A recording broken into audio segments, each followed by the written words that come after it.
What's the matter? Nothing. Just daydreaming. Thinking about the Enterprise sailing off over the horizon to shores unknown. Searching for a land untouched by the Blight. Just like me and my dad planned. So if the worst came to the worst and every scrap of soil in the Twins turned black, we might still have a chance. That's what she was meant to be. You see, one last chance just in case we needed it. But now she's so close to being finished, I've realized I don't want her to be that.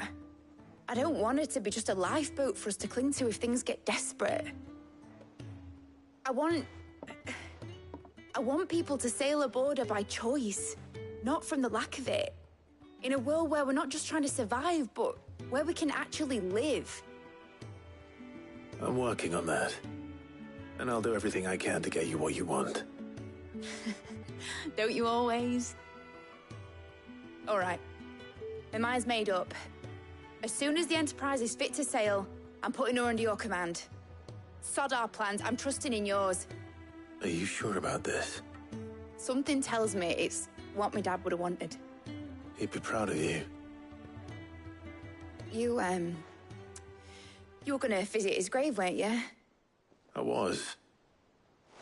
And you can come too now that your little project is finished. Right. There's just one thing I need to finish up first. Won't be a mo. All right. I'll let Otto know you're coming. Meet us in the mess when you're ready. Aye, aye, Captain.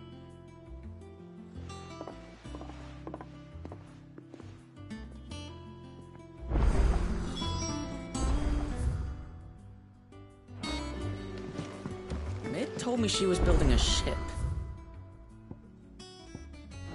Really?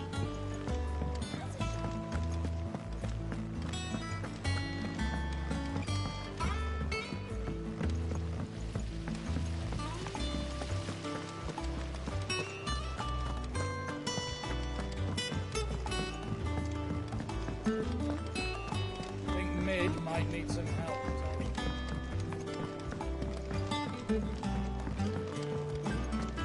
Well, here, Sid. Reckon you might be just the man to help me out of a bit of bother, if you've a mind to. Let's hear it.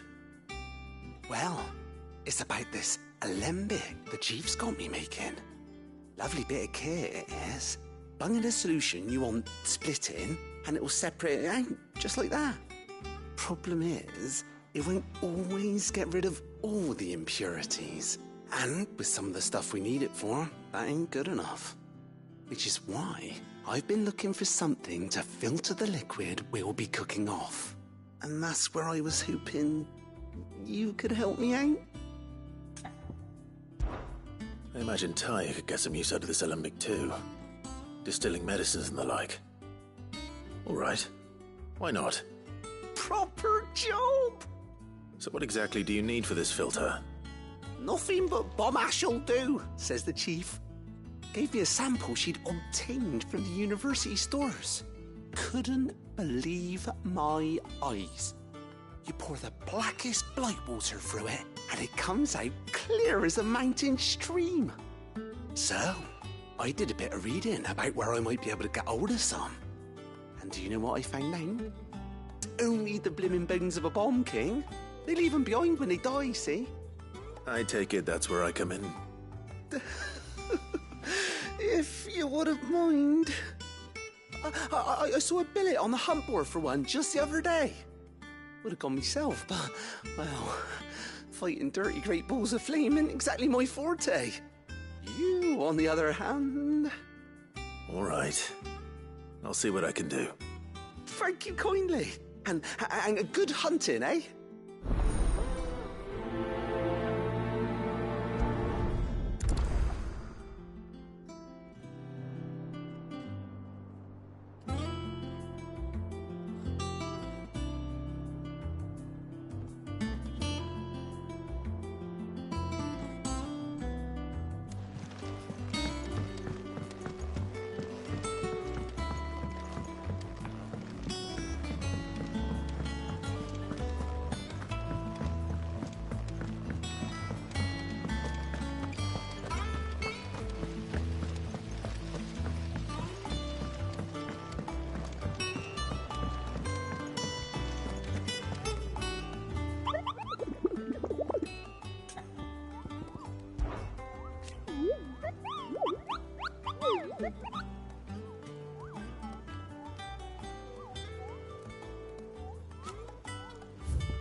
Ready, go?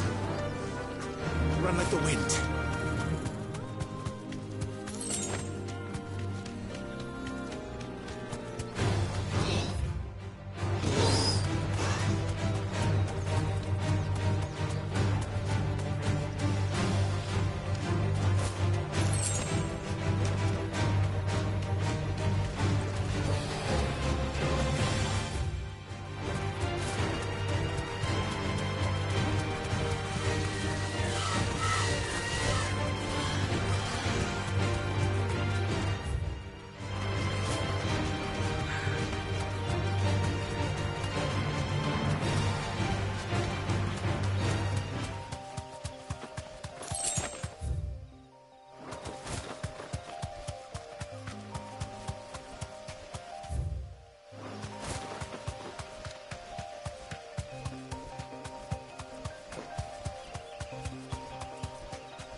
Thanks, Gal.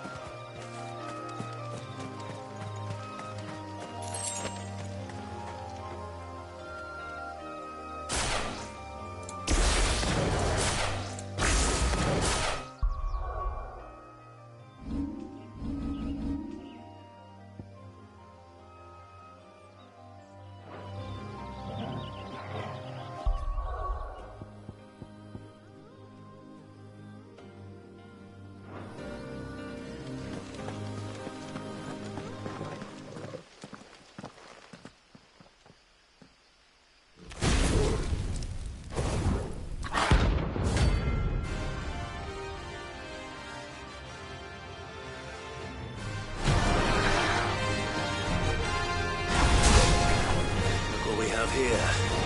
Greetings, Your Majesty.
Your reign is over. Now to collect the ash. I should... This looks like the stuff. Let's see if there's any more.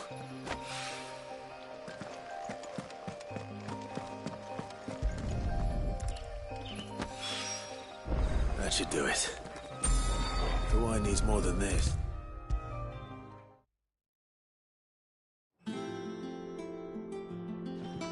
All right there, Sid? How's that hunt for the bomb ash going? I have it here.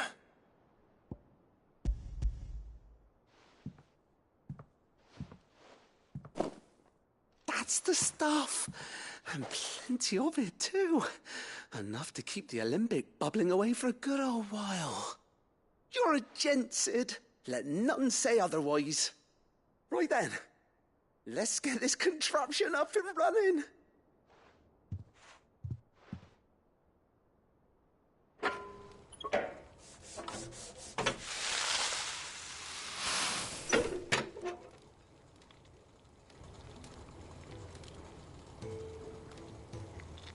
There we have it. The Telemon Alembic. And it works just like the chief said it would. Very impressive. Says the man who cut down a burning boulder. Speaking of which, I still haven't returned the favor. There's no need. The good it will do for the hideaway is reward enough. Don't be silly. Why don't you let me take a look at that bag of yours? The one you keep your potions in. Reckon I could work some magic on that. What kind of magic?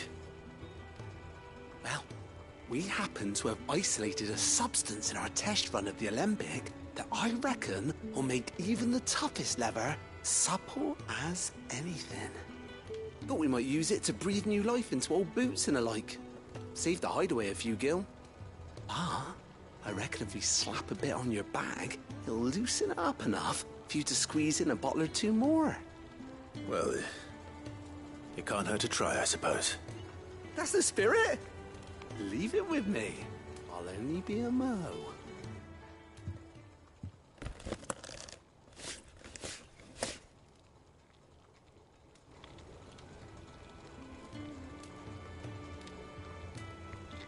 Well, what do you reckon?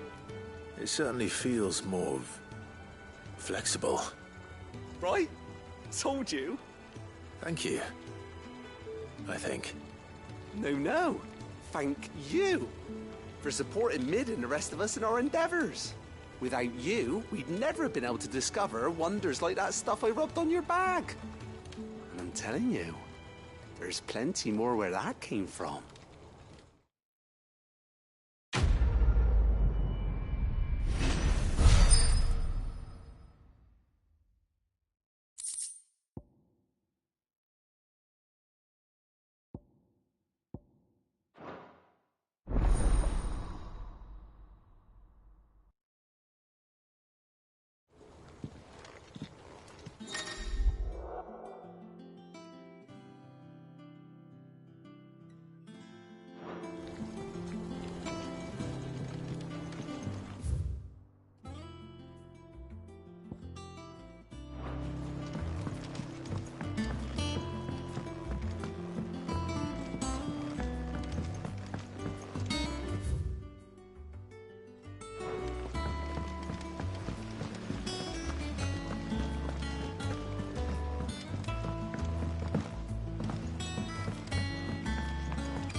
Crack the crystal too. You're joking.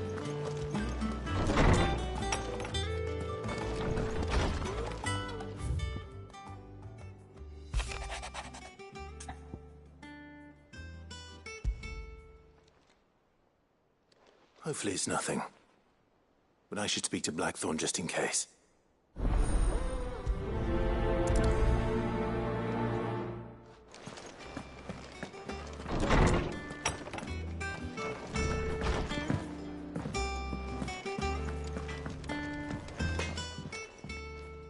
Blackthorn, do you have a moment? Not really, no. This won't take long. I just wanted to ask how you're getting on. August was worried about you, that you might still be doubting your craft, even after learning the trick of that cuirass. Is there something else weighing on your mind? Perhaps sharing your thoughts might help. That bastard's like a dog with a bone. Still, you've got a keen eye, I'll give him that. He's just, well, Karen showed me something. Something I've never seen before. And that was? A sword. An odd-looking thing with a single-edged blade. The metal itself wasn't anything to write home about, but fuck me, the edge on it. You could slice a man clean in two with a weapon like that, and he'd be halfway home before he even realised he'd been cut. So that's what's troubling you. No. Not troubling me exactly. More distracting. Can't stop thinking, how do you get an edge that sharp? It's driving me mad. And if you knew how to do it, we could arm the curse breakers with even better blades. That's about the size of it, yeah. I'll see what I can find out. Sharper swords are always welcome. And we can't have our master blacksmith being distracted. You're a soft touch, you know that. But I can't say I'm not grateful for it. Good luck, eh? Thank you. Let's see what Karen knows about this sword.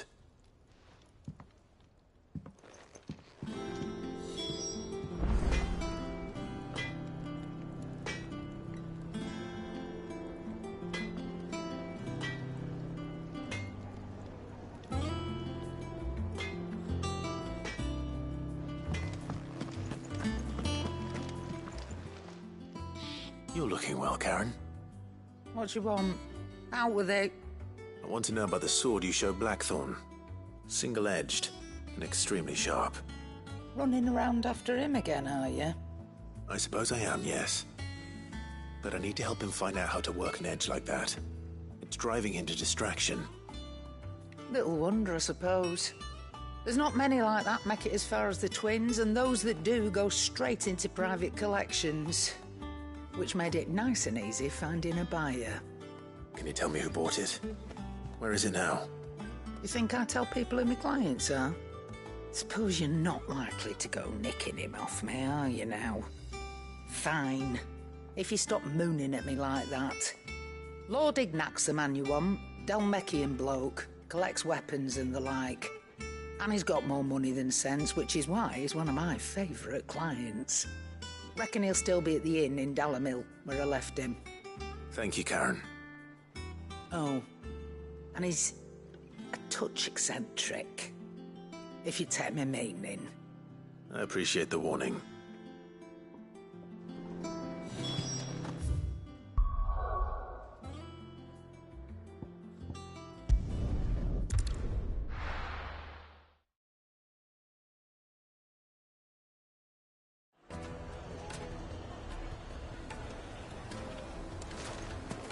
People take notice of wealthy men. Shouldn't be too hard to track down Karen's collector. Drake's Fang is gone. The whole Mother Crystal gone. What are we gonna do? Calm yourself.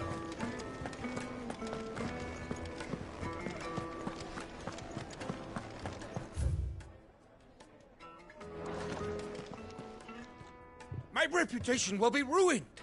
Ruined! Calm yourself, Lord Ignac, I beg of you, before you do yourself a mischief. Pardon the intrusion, but... Out! Get out! I paid for these rooms so I wouldn't be disturbed. Leave me be! Please, allow me to apologize. His lordship is going through a difficult time, and he's never been fond of guests arriving unannounced. Radim! Get rid of the filthy oaf this instant! Very good, Lord Ignac. Would you mind stepping outside for a moment?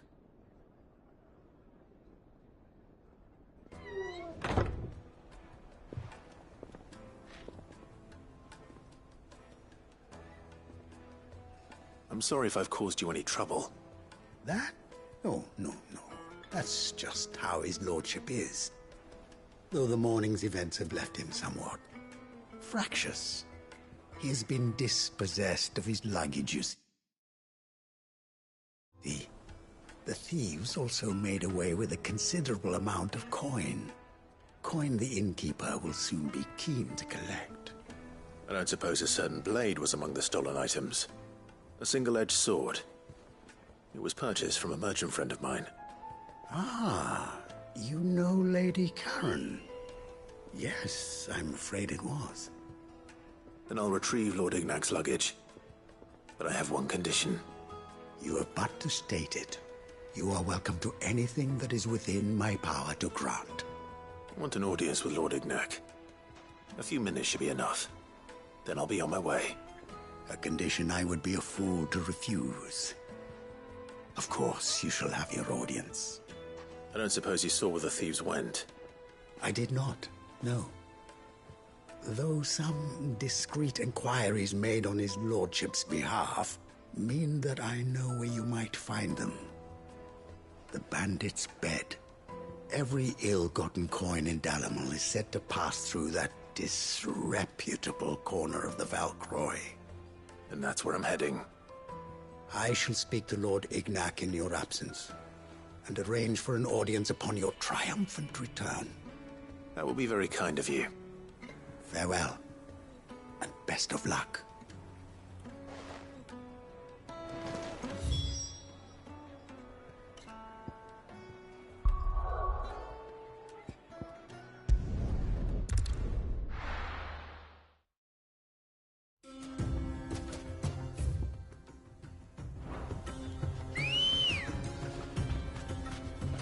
Come on.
Got company!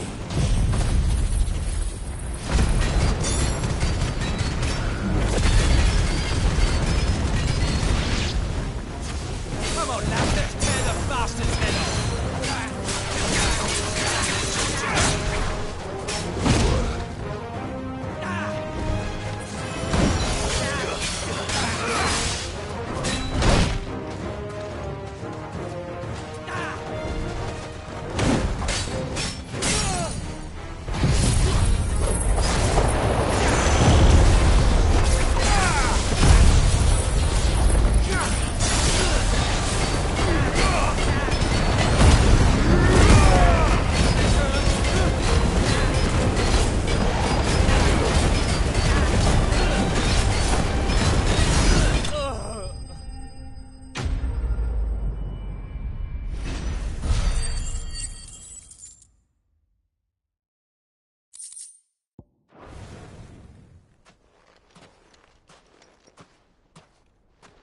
This must be Ignac's luggage. Nothing seems to be damaged. All right. Let's get it back to Dalimel.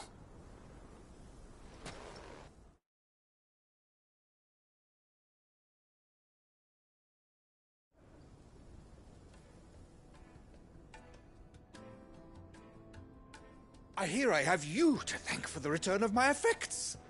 What shall I call you, my good man? Wyvern. Glad to make your acquaintance. A formidable name indeed. Well, Wyvern, I appear to be in your debt. Redeem here tells me you wished for an audience. Is that all? A few moments of your time should suffice, yes. You're a peculiar fellow, Wyvern. All right, speak. Master Wyvern was wondering if you could tell him about a certain single-edged sword you recently acquired. Oh, a true work of art, that one. Karen drove me hard on the price, but I would have sold her Radim here to get my hands on that sword. It was made in the Outer Isles, far beyond the Twins, and is used exclusively by the practitioners of a unique school of swordsmanship. They believe no combat should ever exceed a single strike, and hone their blades to such perfection that none ever does. Each sword is made for that one perfect stroke, and for that stroke only. They crack upon a second blow. There's a brutal sort of beauty to it, really. But how do they hone such an edge? Fine question. Why, they use a whetstone, of course. Whetstones, rather. A whole array of them, ranging from the coarse to the fine. 10,000 licks with the sharpening stone, then 10,000 more. But it is the final stone which lends the blade its legendary sharpness. A mineral quite foreign to this great realm of ours. And that is the key. The secret ingredient. Wyvern, it occurs to me that my little lecture is hardly equal to services rendered. Take this, together with my regards.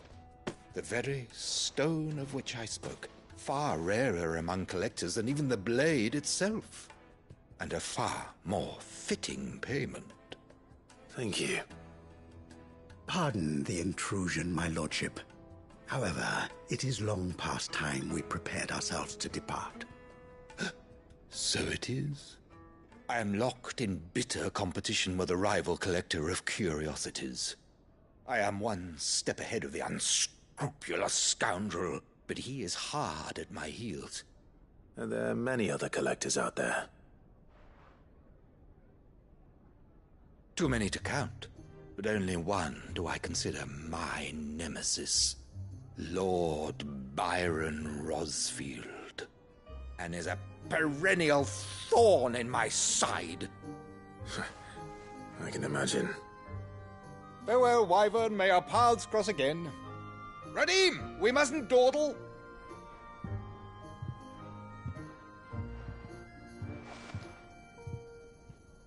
I think his lordship is rather taken with you, Master Wyvern.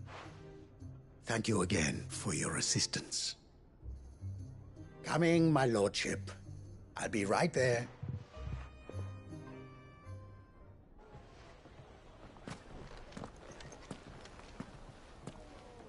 Trust Uncle Byron to find such an interesting rival.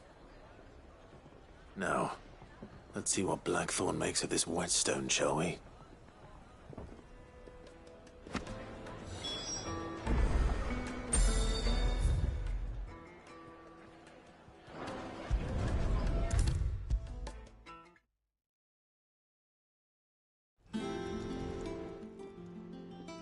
Sorry for the wait, but hopefully you'll agree it was worth it.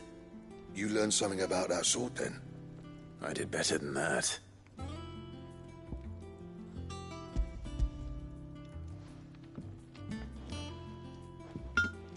Aye, a whetstone. Yes, but not one you'll find anywhere in Valisthea.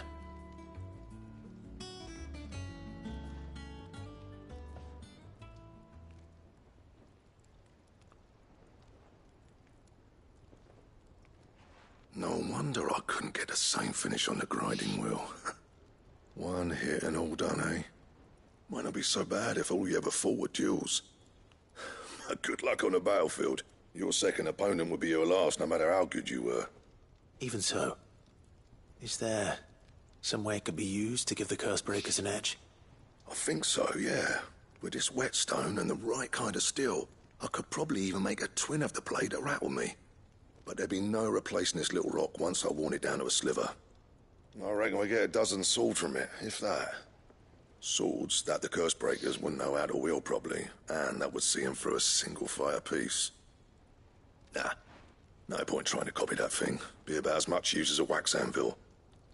But finishing our blades with a whetstone this fine, now that's something to consider.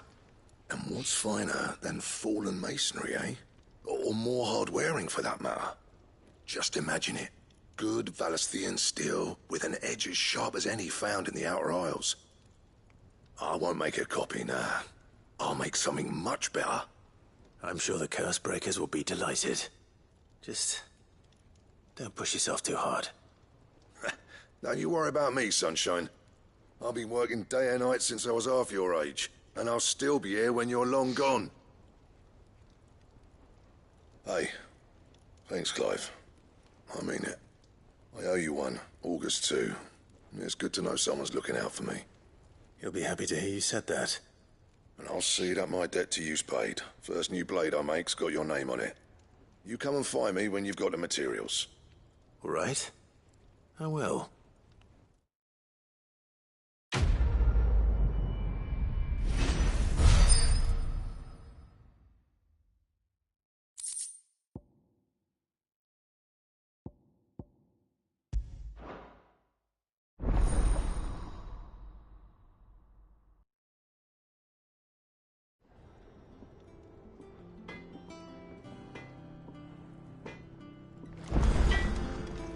Back, are ya?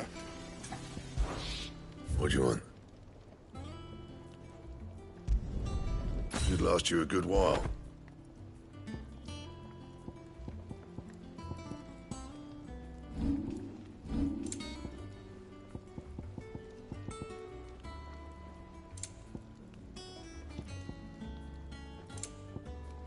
That it? Fine.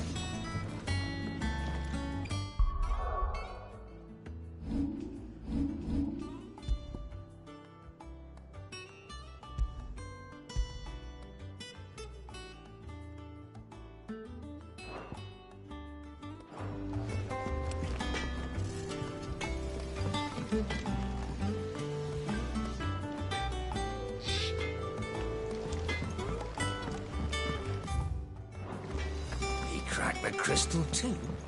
You're joking.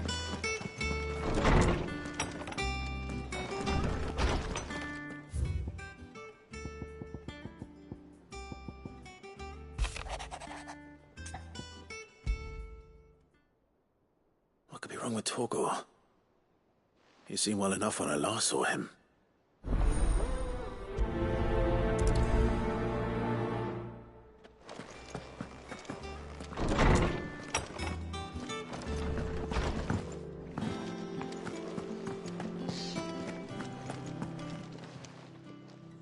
I got your note. You think something's wrong with Torgor? So you can read. Congratulations. But I didn't say I were wrong with him. I said something weren't right. He's not been eating me treats. He used to love cracking the bones from Molly's boiled brown, but now he won't so much as look at 'em. Didn't like him. Which is why I'm of a mind that his mind's on something else. You've not been working him too hard, have you? No harder than usual. Is that it, boy? Do you need a rest? What was it you said he was? A frost wolf? That's what the lawsman seems to think. Then maybe this all has something to do with whatever it is that's woken inside him. I suppose things have been different since Rosalith. Perhaps Hippocrates knows something. Instead of everything, you mean? Perhaps.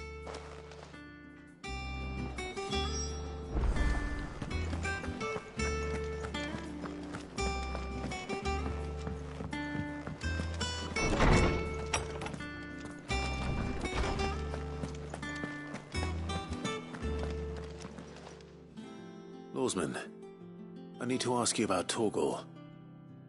Something's not right with him. He isn't ill, is he? I don't think so. But according to Lady Karen, he seems to have lost his appetite, which is certainly a new development. She says he's hardly been touching his bones of late, and she believes it may have something to do with what happened at Rosalith Castle. I rather think she might be right, though not about his appetite. All canids are instinctively inclined to crack open bones for the rich marrow that resides within, and I see no reason why a frostwolf should be any different. Accordingly, I suspect it is not a lack of appetite that afflicts Torgal, but a surfeit of it. If we assume that his newfound magics require additional nourishment to sustain, it may well be that the bones Lady Karen is accustomed to providing are no longer sufficient. Frostwolves, after all, habitually prey upon far larger animals, whose bones may yield altogether different nutrients. As to where one might find a suitable substitute, some antelopes that graze the meadows of eastern Rosaria have been known to grow to a size more than double that of their lesser cousins. I don't recall ever seeing any that large. And little wonder. The oldest and largest such creatures rarely leave the safety of the highlands for fear of predators.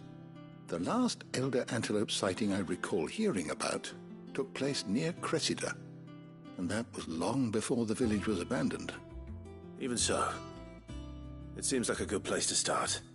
Good hunting, Clive.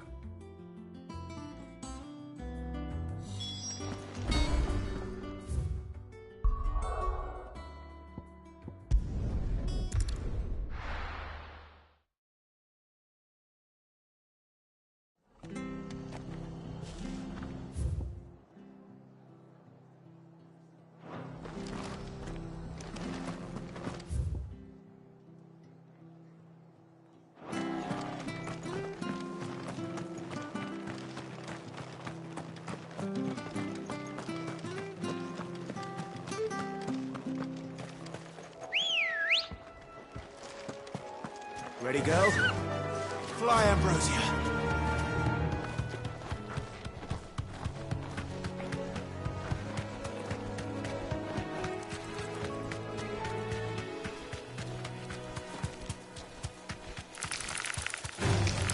All right.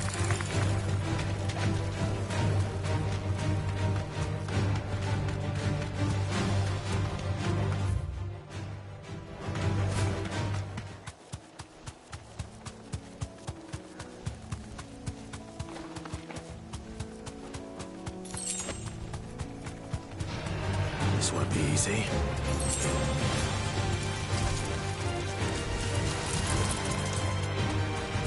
Well, it's certainly quiet. If I were a giant antelope, it'd seem like just the place.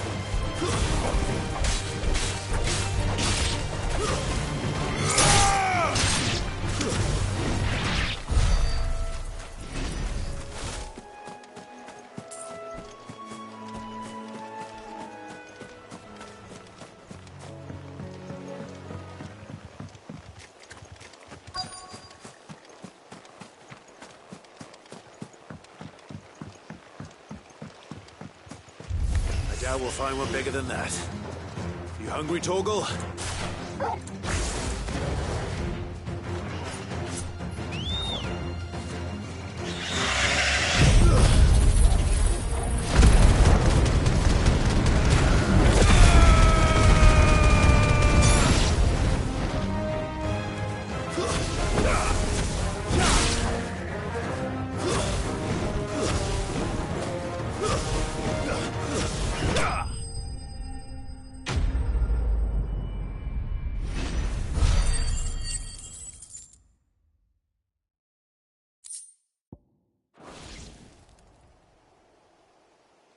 Now,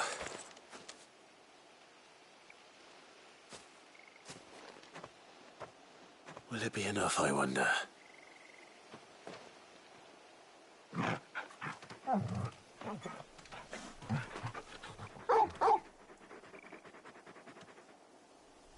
I say that answers my question, which means we owe the lawsmen our thanks. You're just a big puppy, aren't you? A very big puppy.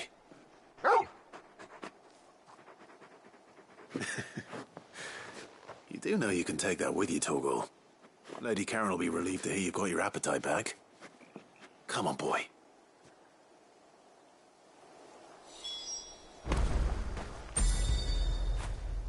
Get it, boy!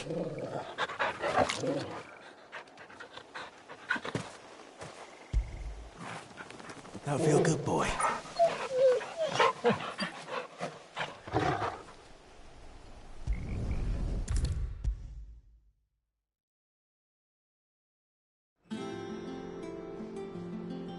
I noticed you and Torgal had gone off somewhere. Take him for a walk, did you? You could say that.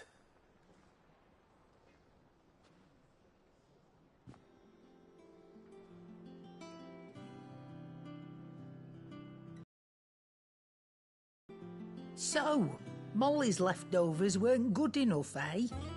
That'll teach me for treating you like you're still a pup. All right, no need to shout. Now we know what you're after, I can see about getting some in. Speaking of which, I brought one for later. Can I leave it with you?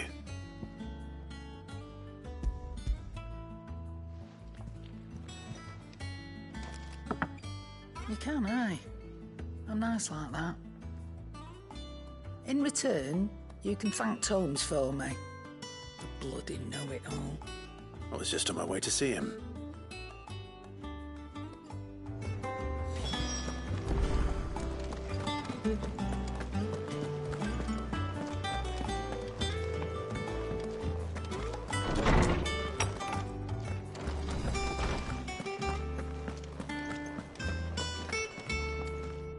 Ah, Clive.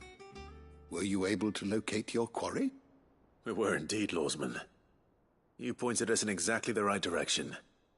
And Torgal's been a very happy hound ever since. Very good, very good. Lady Karen sends her thanks, by the way, for your part in solving the mystery. Ah. But that reminds me. After your last visit, I found myself pondering Torgal's talents. Do you recall our conversation concerning Lady Jill's role in Torgal's transformation?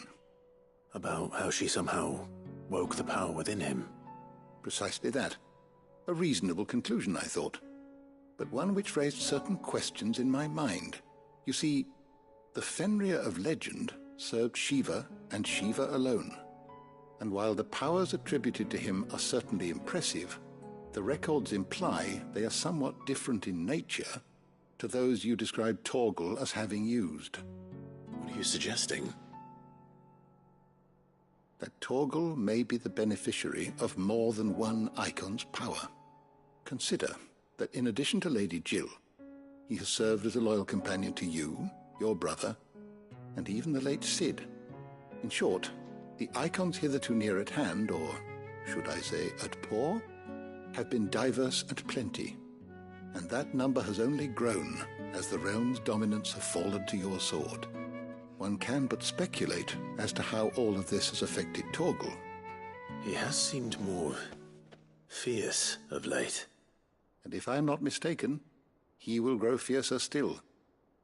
We are fortunate indeed to be able to count him amongst our allies and not our adversaries. Oh, he's more than an ally. He's a friend.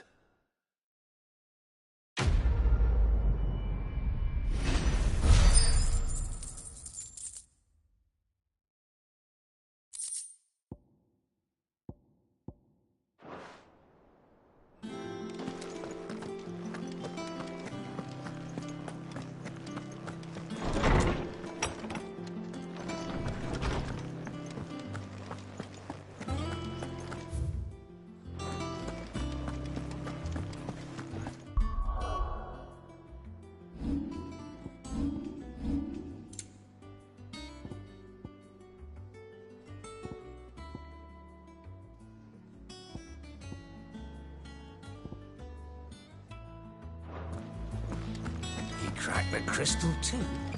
You're joking.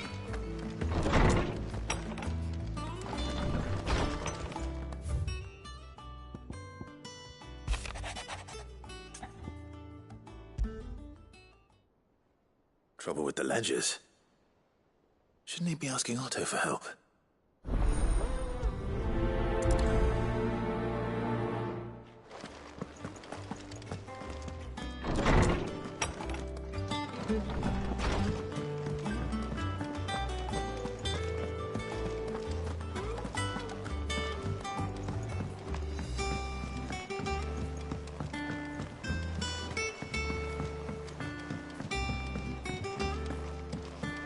Ned told me she was building a ship.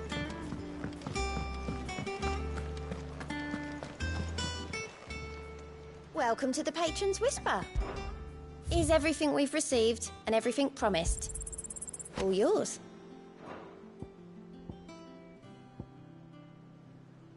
All done?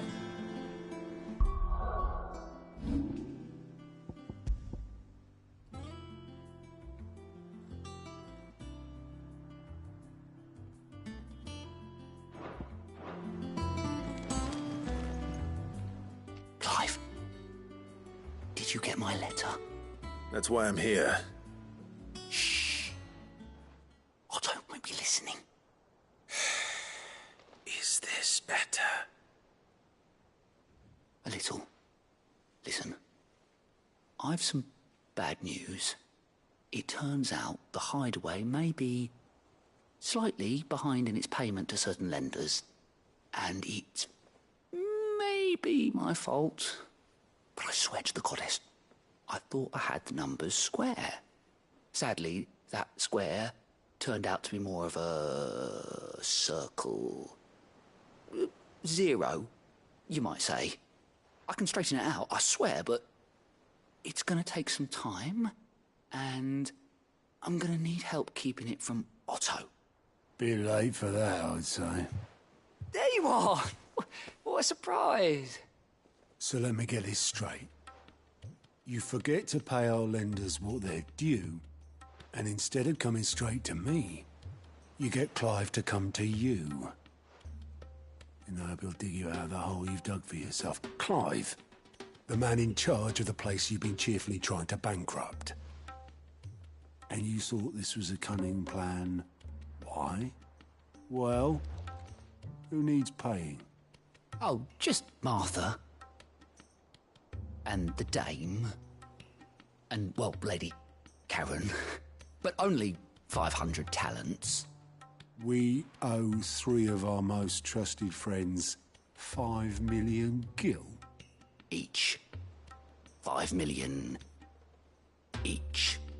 They lent us the bulk of the money we used to rebuild the Hideaway, you see, and, well, I must have made some sort of oversight.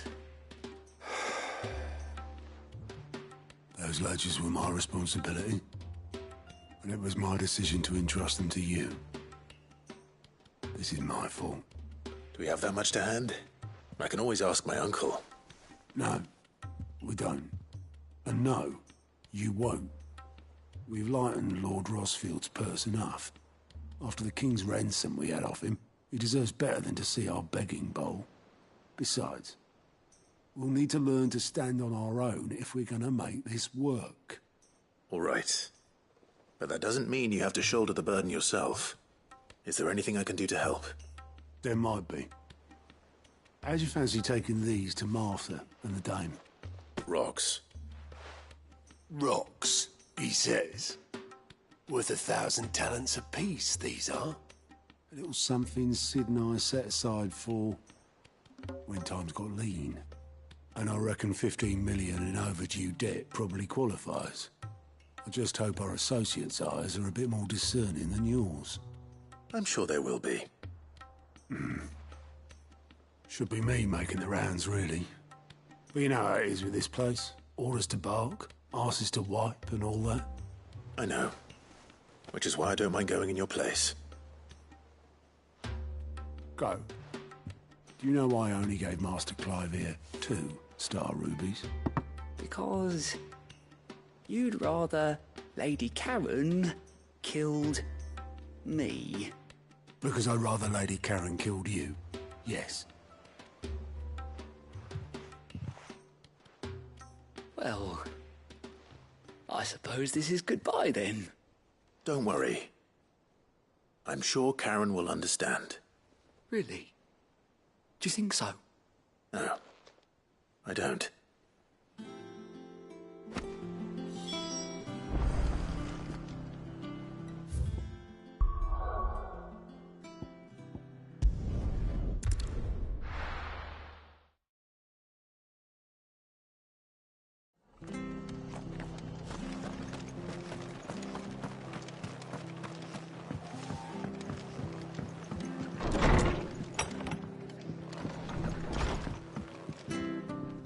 Clive, we weren't expecting you.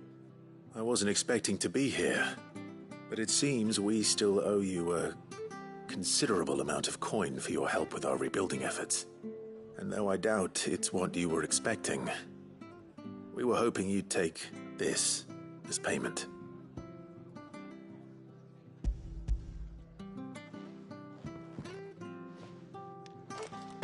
A star ruby? I can't accept this. It's worth at least twice what you owe me. More if you can find yourself the right buyer. Think of the difference as interest. Interest? If word got out I charged that much, no one would ever borrow from me again. Anyway, why are you the one here asking me about this? I'd have expected Otto.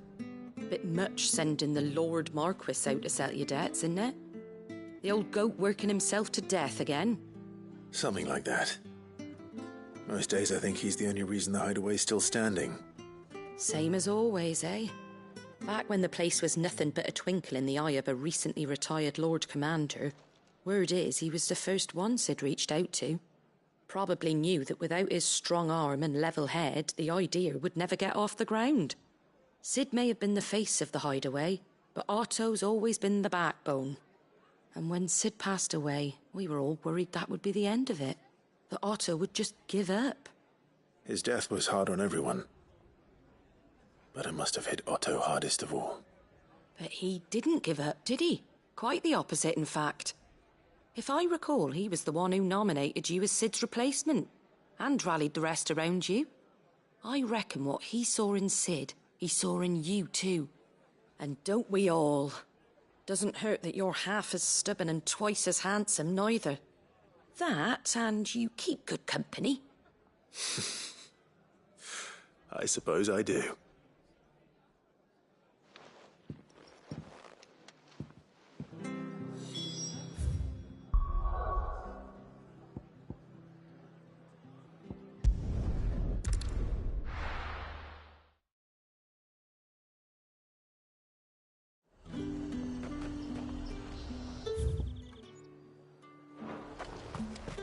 There's talk. How the hell is anyone supposed to...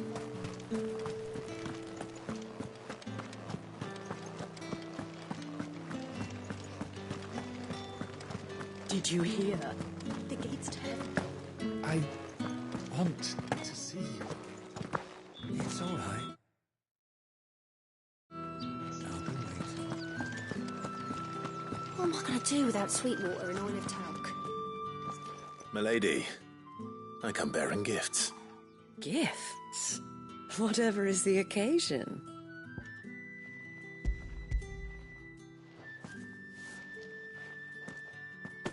Oh my. Clive, you really have outdone yourself. Otto asked me to give it to you. To settle the hideaway's debt with the Veil. And to compensate you for the time it took us to do so.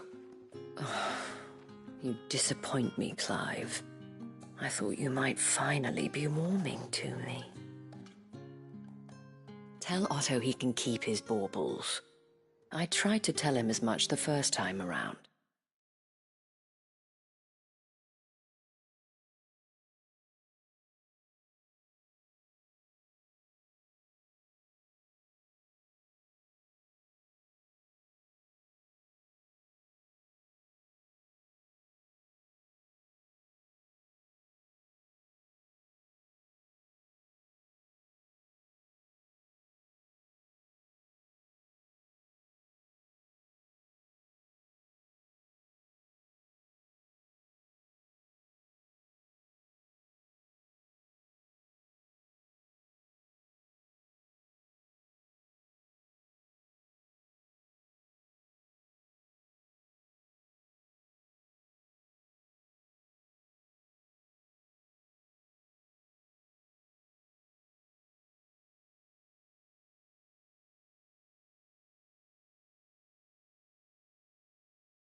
The man owes me nothing, nor does the hideaway.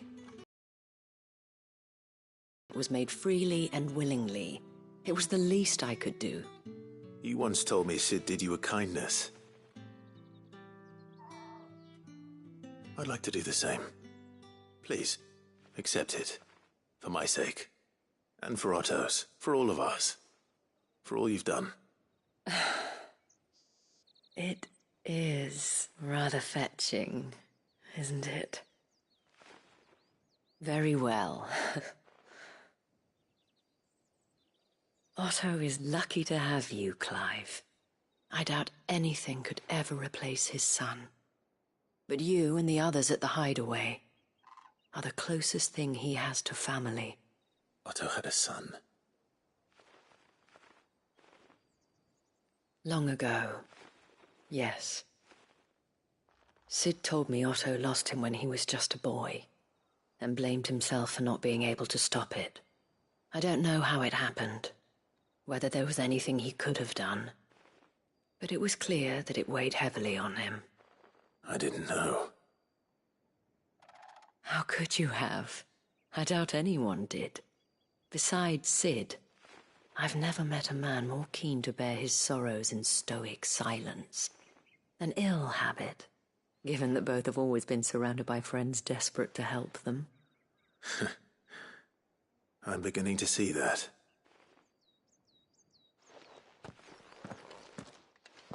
Go will want to know the stones were delivered.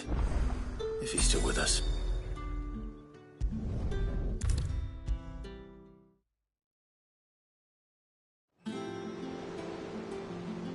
Goat. Still alive, I see. So Lady Karen accepted the ruby. Ah, about that. I tried my best, but she was just too stubborn to take it. She threw it right back in my face, in fact, and told me I could stick my stupid stone where the sun don't shine. Karen refused payment. I hope it wasn't something I said. I'm sure you were as tactful as ever. Let me see what I can do. Oh, wonderful. I hope you have better luck than I did.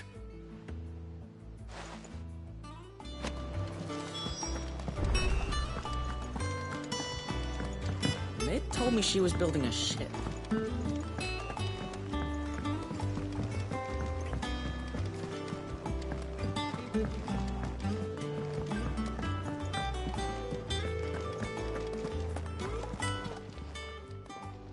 Lady Karen, Goad tells me you weren't happy with our offer. Would you prefer the debt was repaid in coin? What debt? I don't recall lending any of you lot me hard-earned gil. I may have tossed a talent or two in the Hideaway's coffers, but those were donations, and you can hardly call it charity if you go asking for it back. Of course not. But one good turn deserves another. And our circumstances have changed. Surely you wouldn't shun the gratitude of a pauper who happened to have become a prince. Oh, so you're a prince now, are you? Fine. But I'm selling it and taking what I'm owed, then you're getting the rest whether you like it or not.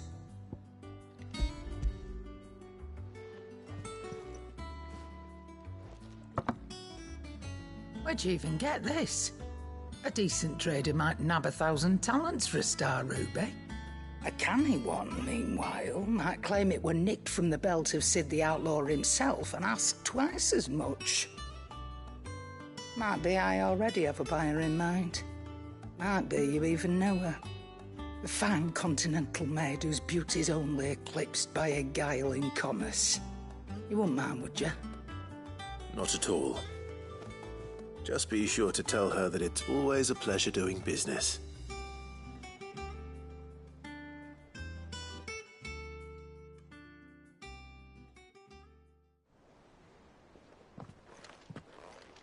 I hear you ended up delivering all 3 stones. Thanks to this lump. I sometimes wonder what I pay you for. Speaking of which, I still haven't been paid last month's wages. Oh, so you remember what's owed to you then? Get your ass behind that disc of yours and don't get up before those ledgers are square. Right away.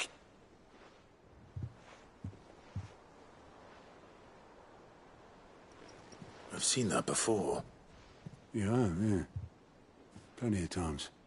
It was the only goblet Sid ever used, either out of habit, or because the filthy sod couldn't be bothered to find a clean one. I knew so little about him. Like most people. Martha and the Dame both seem to have fond memories of him. I bet they do. How long did you know Sid before he...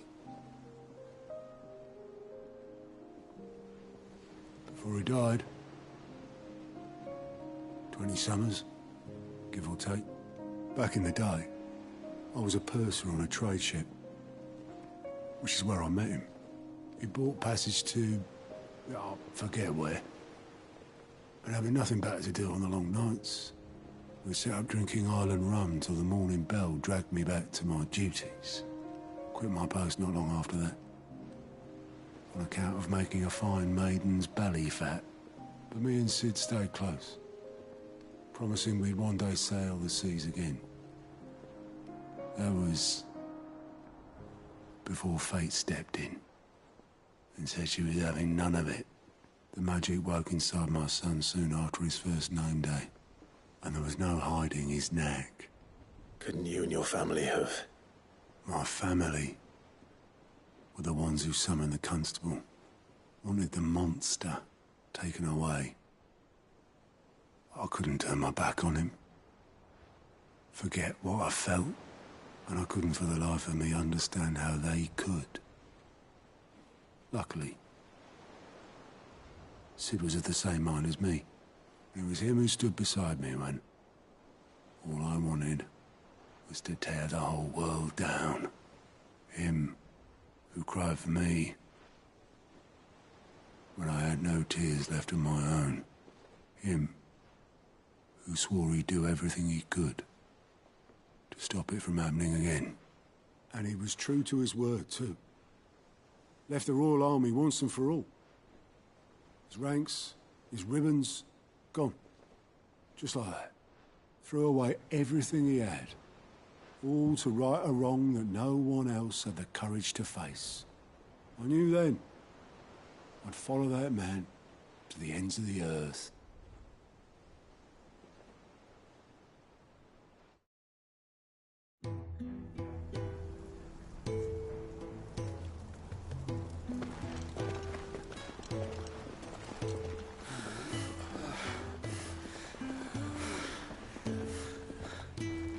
He was always too clever for his own good, was Sid.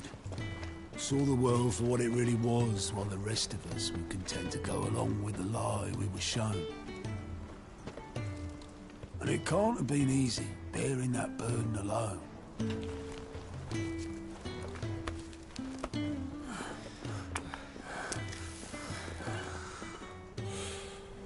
But he didn't let it stop him. He never lost faith in what he believed was right. And that gave us faith in him. Faith he'd steer us true. So I swore to myself that I'd always be right behind him, ready to catch the stubborn sod, if ever he should fall.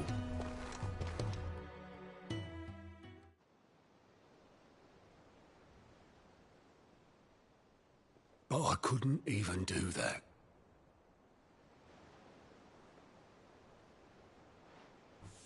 Ignore me. Just the ramblings of a tired old man. Leave that lot. I'll tidy it up in a bit.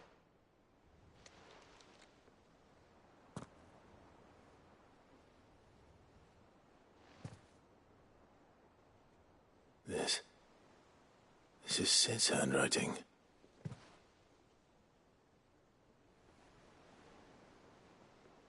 Dear Otto. I may be drunk, but I wanted you to know this place would be fucked without you. Love you, you grumpy old sod.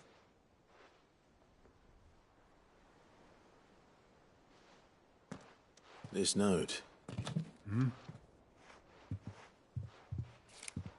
What about it? Sid was right. Without you, we'd all be lost.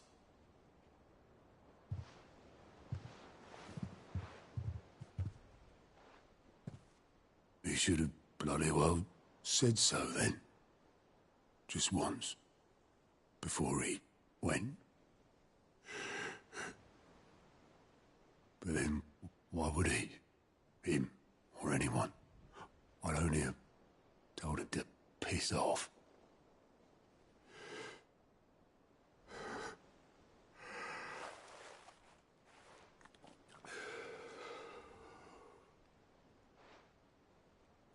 You're wrong, though. Both of you. It was never just me keeping the hideaway afloat. It was all of us.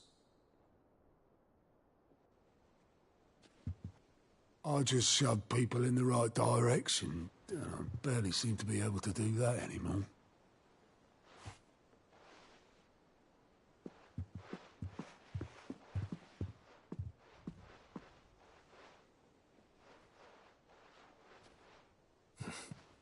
Would you rather go at the helm? Well, maybe I've got a few more years left in me. I'm going to hold you to that, Otto. Before you go, Sid would have wanted you to have this. But that's... This'll do me just fine.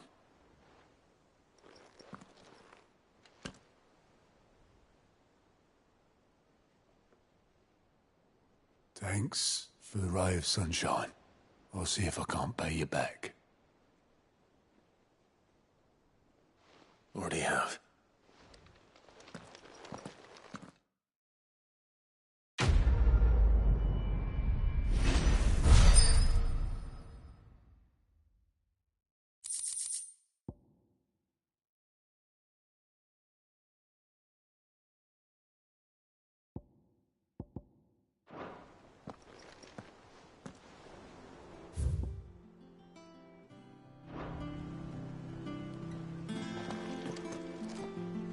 All right, Clive. Asterix. Mid finished sending half the hideaway traipsing across the twins, has she? I swear, that girl'd do anything to put off visiting her old dad's grave.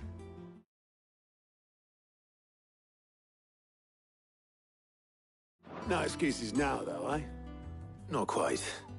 She said there was one final thing she had to take care of.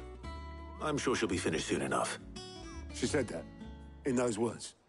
She did, yes. Clive? Were you born yesterday or something? There is no thing. She'll probably be halfway to Canva by now. Mid. I might still be able to catch her.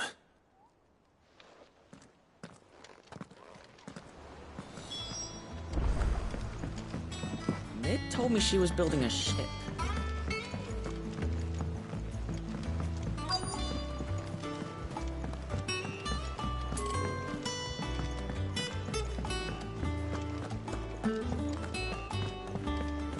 He cracked the crystal too. You're joking.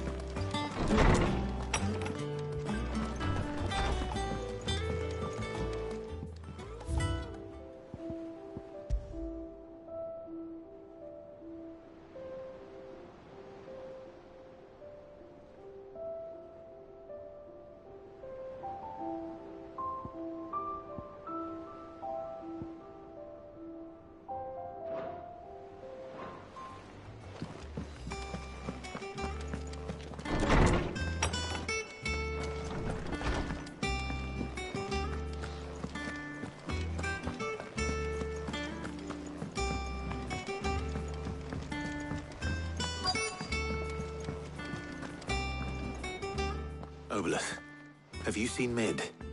Yep. In a boat, going that way. Then I'm too late. You in a hurry and all, are you? Oh, I offered to take her across, but she wouldn't wait. Just paid for a dinghy and rowed off. Oars going like the clappers. Got some life in her, ain't she? But anyway, I was on my way up to see you, as it happens. Got a letter for you. Urgent, by the sound of it. One of your uncle's men said I was to hand it to you in person, post-bleeding haste. And you're here now. Thank you, Obelith. Don't mention it. What tidings, Uncle?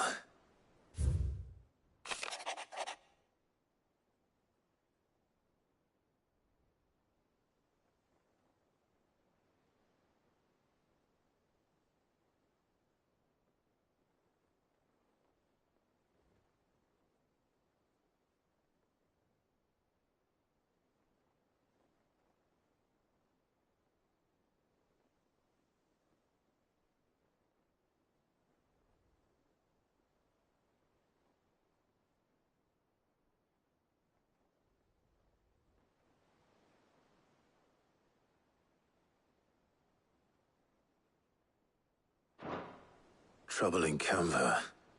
Well, I'll need someone to keep an eye on Mid.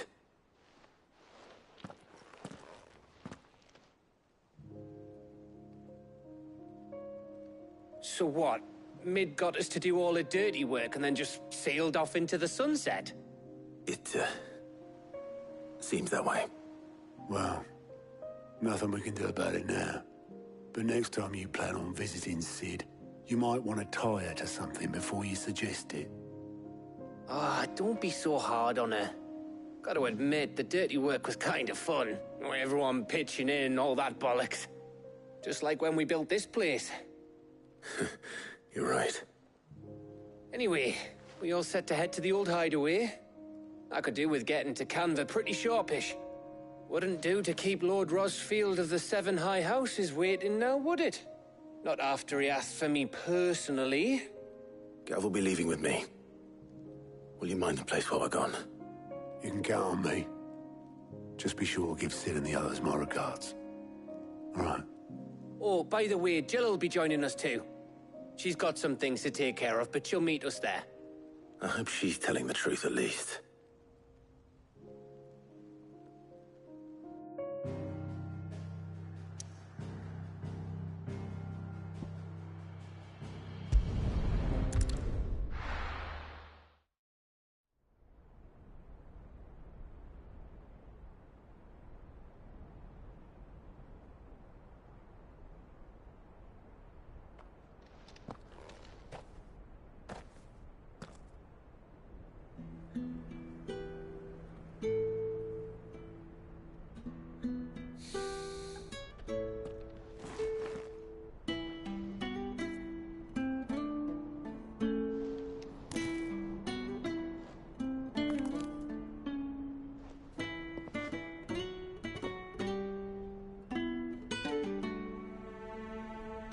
Well, Sid,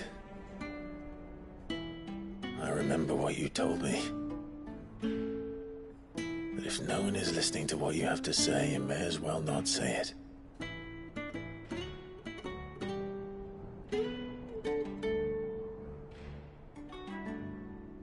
But I will say this, old friend. Hugo Cooker is gone. His shadow looms over us no longer. It's a pity the Phoenix can't be in two places at once. If he'd have been with us, maybe he could have done something for the lost. Not even the Phoenix can bring people back from the dead. Life has a beginning and an end. So we must live while we have the chance. And not as slaves to the crystals, but as free men. May we join you?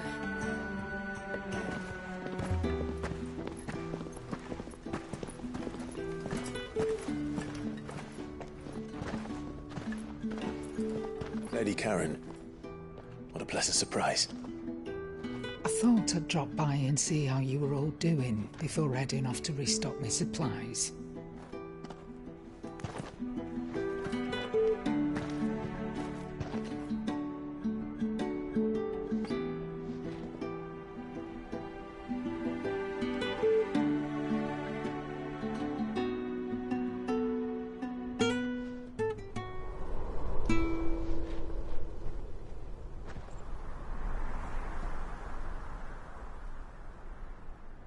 It wasn't the most scenic view back then, but it were never as bad as this. I know. The blight marches on. And soon, there'll be no escaping sights like these.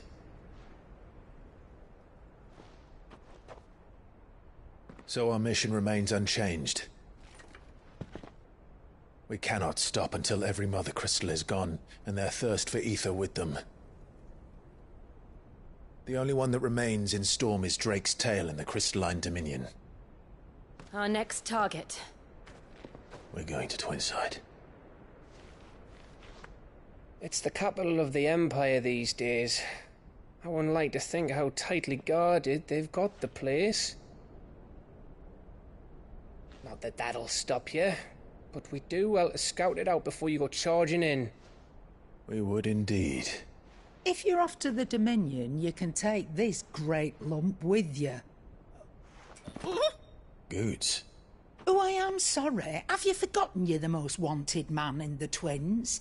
I thought you might like to disguise yourselves as the attendants of a travelling trader, assuming you've no better ideas. You wanted to buy yourself some tools, didn't you? Well, now's your chance.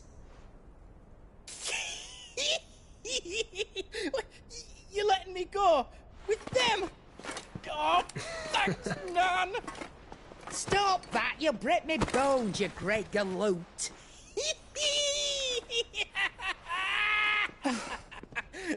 There's a caravan that runs back and forth between the Dominion and the Bocklad markets. It's managed by the Merchants Guild. Just show them Goots' traders pass and you'll be on your way. It'll be a damn sight less risky than footing it the length of the Crystal Road. That's for sure. Thank you, Karen. And glad to have you with us, Goots. Okay then. I'll get me things and I'll meet yous there. See yous down in Bocklad. Get off! Me poor fingers! Jill, you're with me. Understood. And Gav? Already on my way, Captain. Be careful. Aren't I always?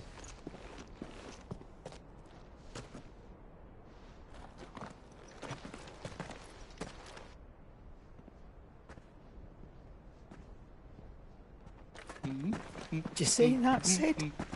Your protege's making a proper little outlaw of himself.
Feeling? Better. Thanks to Taya. I'm glad to hear it. And Torgal helped too. Didn't you, boy?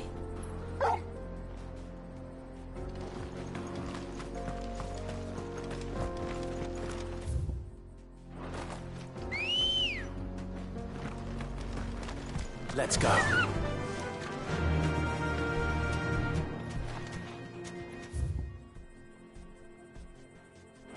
Yeah!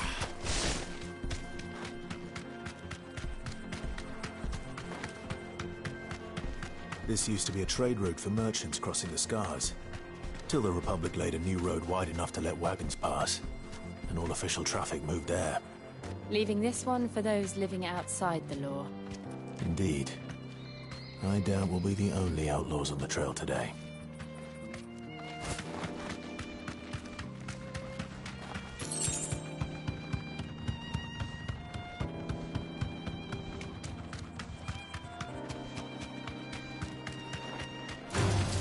Time to fight.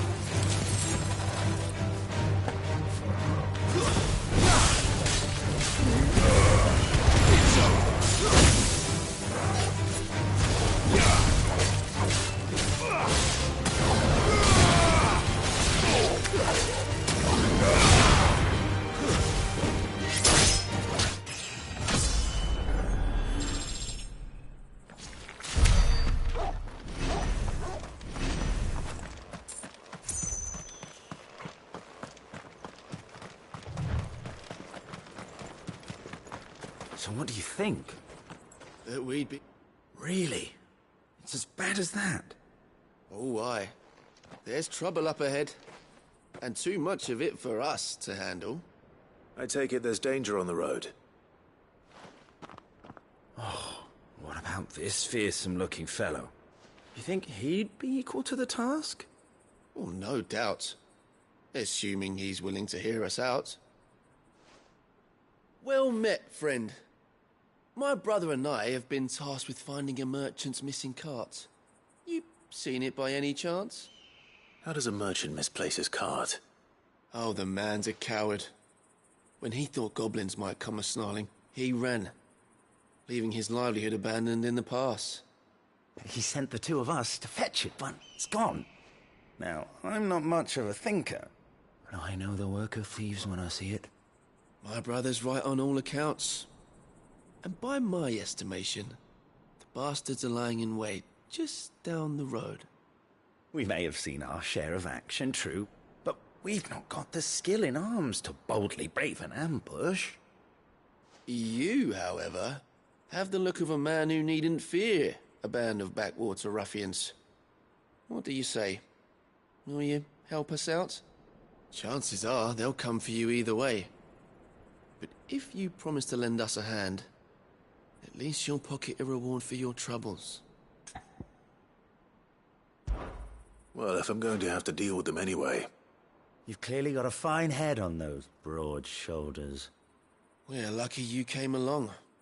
Now, hoping to make a heavy purse in Bocklad, our merchant friend loaded his cart with as much as it would carry. Reckon he won't be forking over the rest of our fee if we don't find those goods. So, while you're seeing to those bandits, you keep your eyes open. All right. Just don't expect me to drag the cart out of there myself. No. You can leave the cart to us. You just put an end to those bandits and point us in the right direction. You do that, we'll take care of the rest.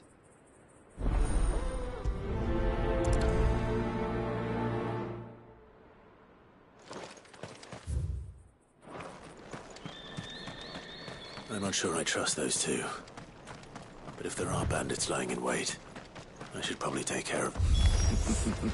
Look lively, you lot. We've got guests. These must be our bandits. Slow.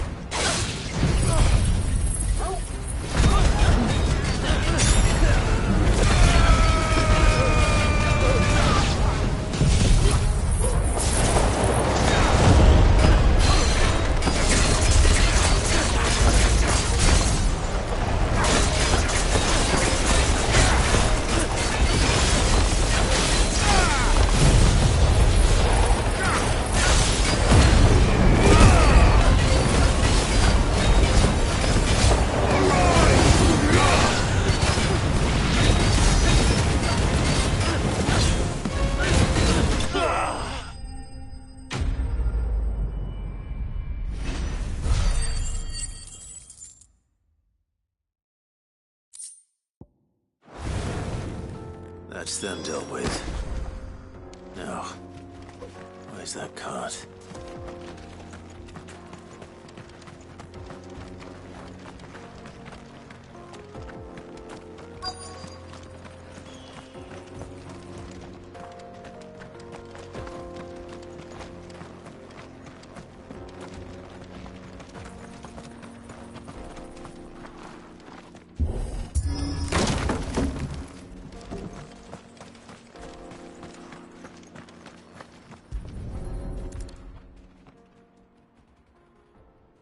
Getting all of this out of here will be a nightmare. Seems we've found ourselves the right man for the job, wouldn't you say? Found the cart and didn't leave a single bastard breathing. Our merchant friend will be delighted.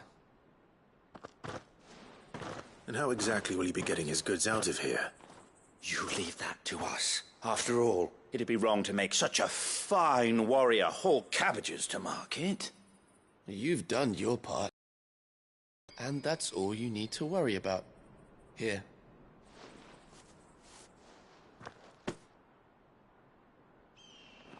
It's been a pleasure. Now piss off. There's no need to be so rude, brother. What if we want his help again next time?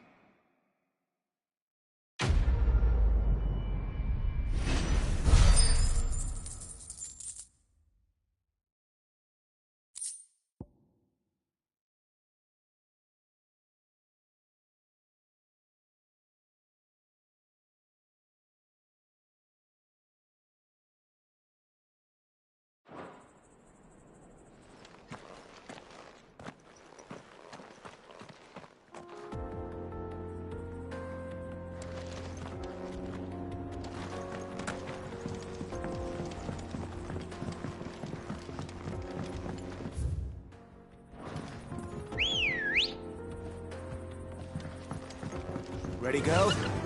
Fly up. I see the Dalnecs lag behind Rosaria when it comes to bridge building. The fallen ruin should hold, at least.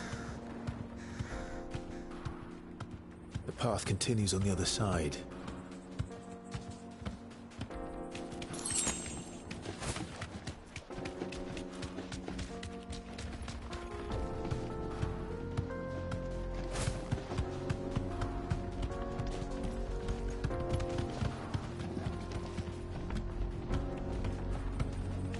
You deserve a rest.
So this is Zemeckis.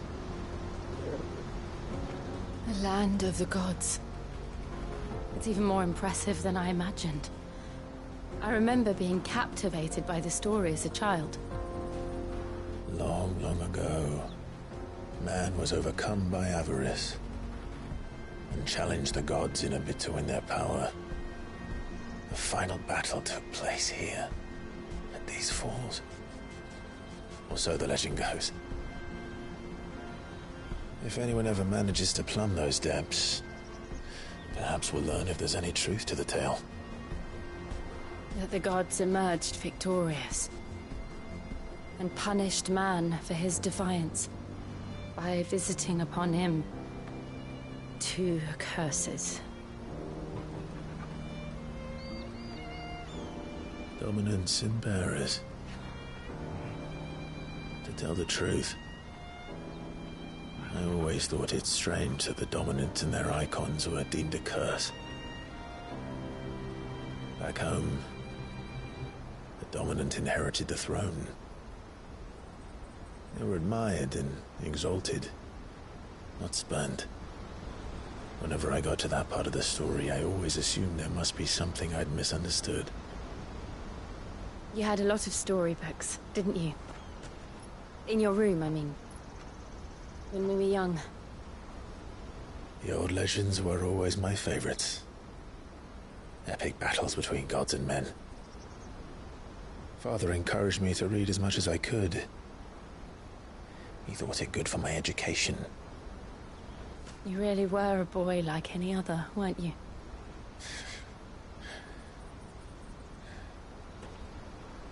Just look at this place. It's enough to make you believe the legends are true. I know.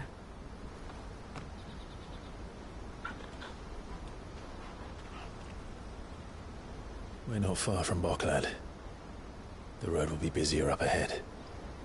And we'll have to keep our wits about us.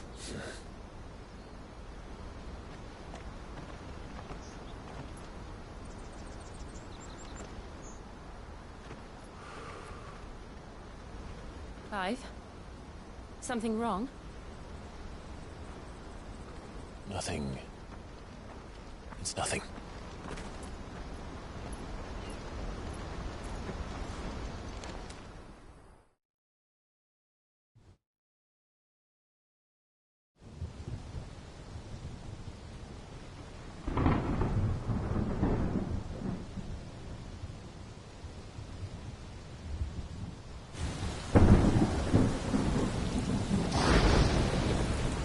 I see the reports are true, Father. You have surrendered the throne to Olivier. I have. Emperor Olivier shall rebuild the Holy Empire of Sanbreque.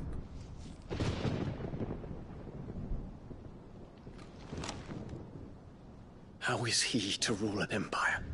He is but a boy. I shall advise him until he comes of age. Father, please. Or for as long as I am able. The empire we seek to build needs young blood to rule it, and I can think of none better suited to the task.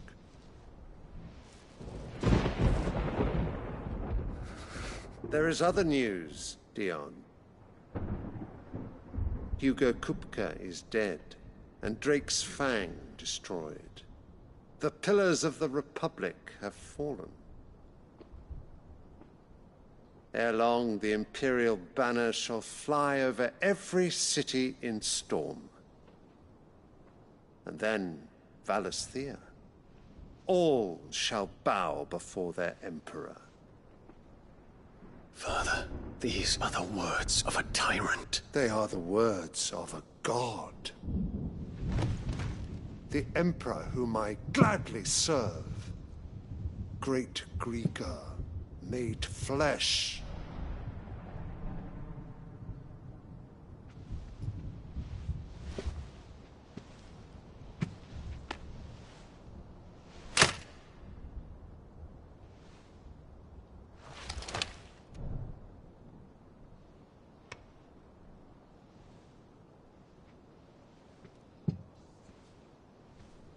Return to your camp, Dion, and ready your forces.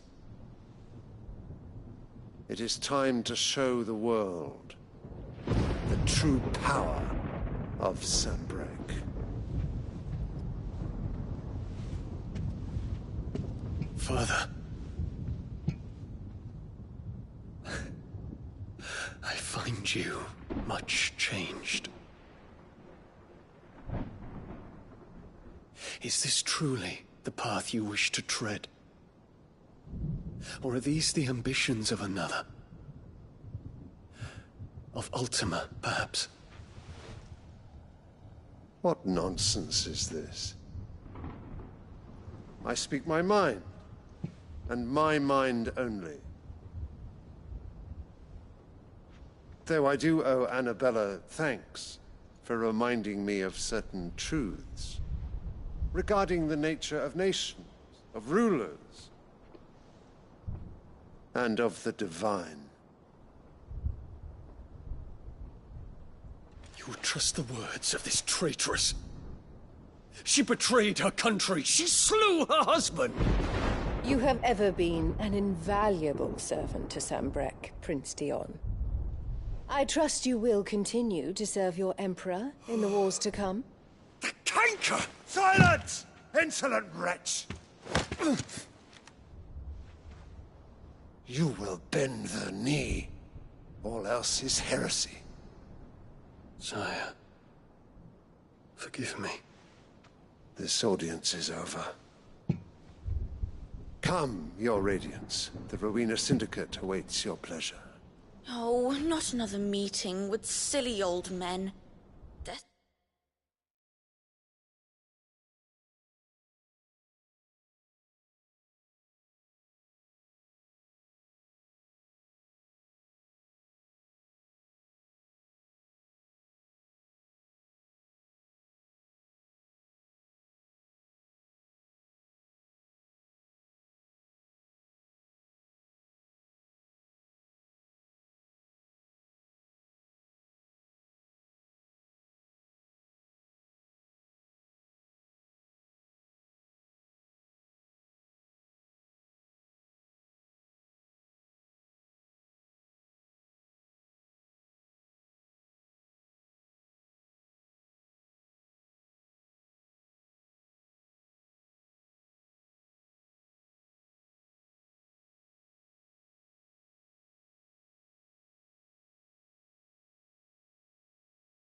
So boring.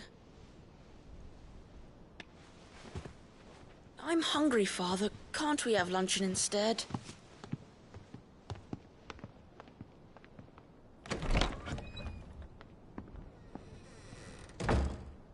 Does it pain you that you will not inherit your father's throne? I have suffered worse.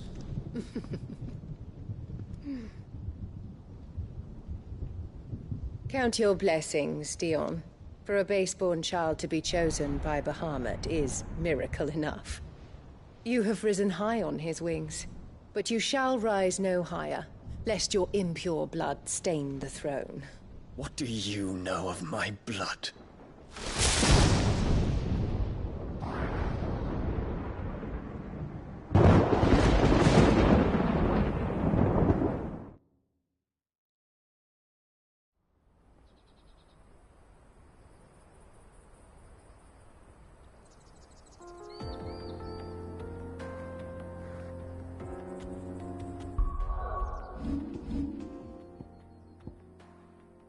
The Boklab markets are to the north. We just need to hug the coast.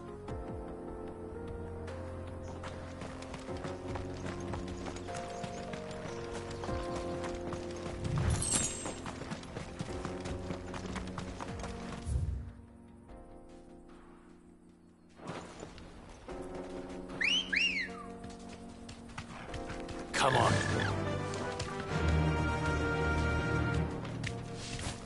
Faster! Infiltrating the Dominion won't be easy with the Imperials on high alert. No. His Radiance has lost one capital already. We can be sure Sylvester will do everything in his power to hold on to Twinside. His troops are well-trained and increasingly battle-hardened. But it's not as if we can wait for the siege to end.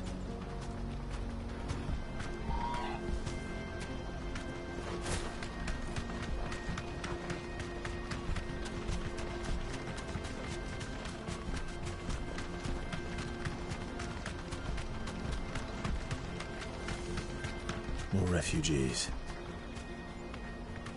And they're all making for the Crystalline Dominion. Because they don't know how to live without the Crystal's blessing.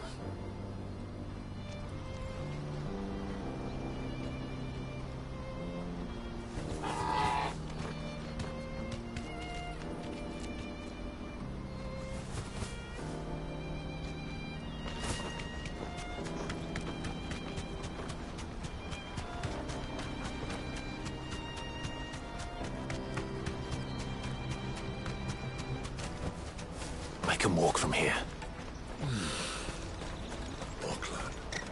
There are no crystals here. This is where we're supposed to meet you. Isn't it? That's right. He said he'd wait for us here after replenishing his supplies. I dare say he'll have finished by now. Let me carry your goods. I'm cheap. Well met.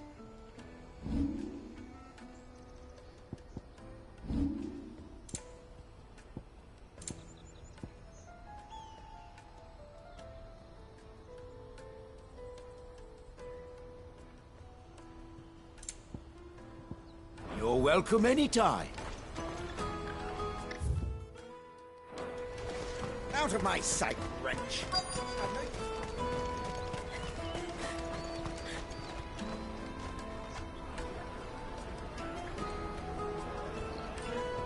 Wonders from across the water. Come one, come all. Feast your eyes. Good sir, can I interest you in...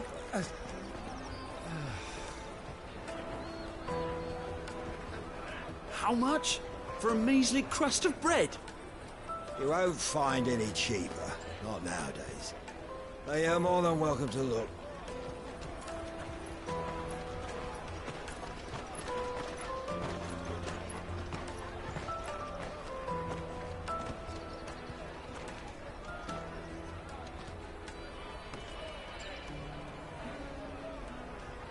The Empire's unlawful and illegitimate occupation of the Crystalline Dominion is still in effect.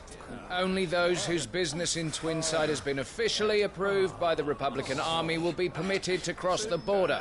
All who seek entry are to form a line and ready their documents for inspection. Looks like we aren't the only ones who are eager to leave. And they're checking everyone. Can't you make an exception? Not for the likes of you. We won't get through without that pass.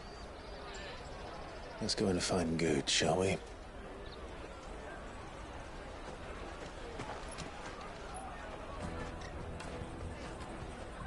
He must be around here somewhere.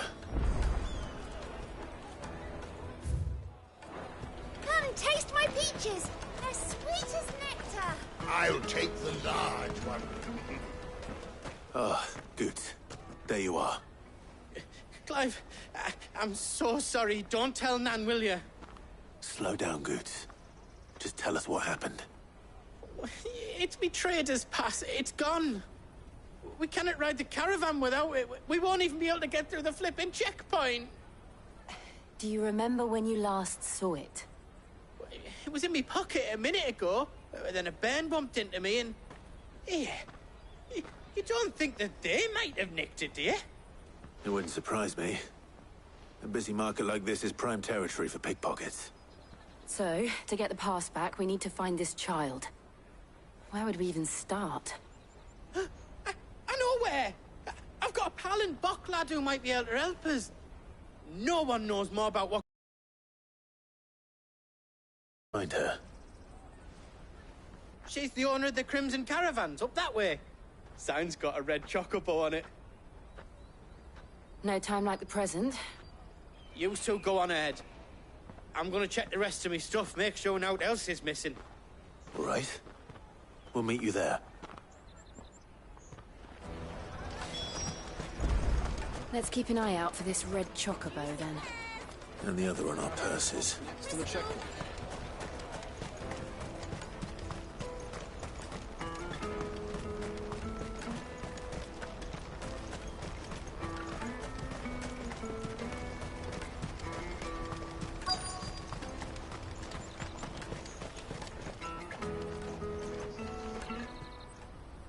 Looking to hire a coach?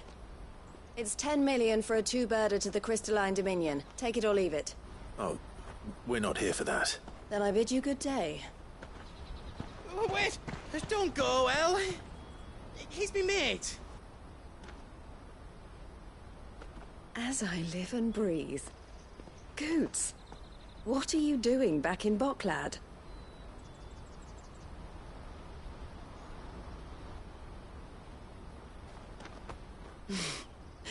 I gather Lady Karen didn't send you.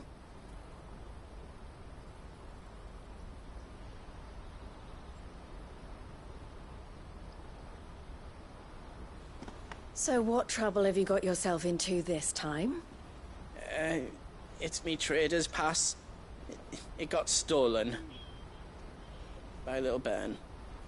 Of all the... You're the size of a marble. Honestly. Ugh. Goots told us that you know the markets well. Might you have an idea which little bairn could have done this? We don't intend to punish them. We just need our pass back. Then, we can be on our way. I see. So neither of you has a trader's pass either.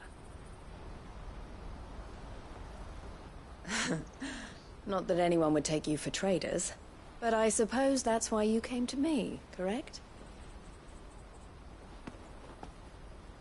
Now, I can't say for sure who took your pass, but I suspect I know why they did it. Let me explain.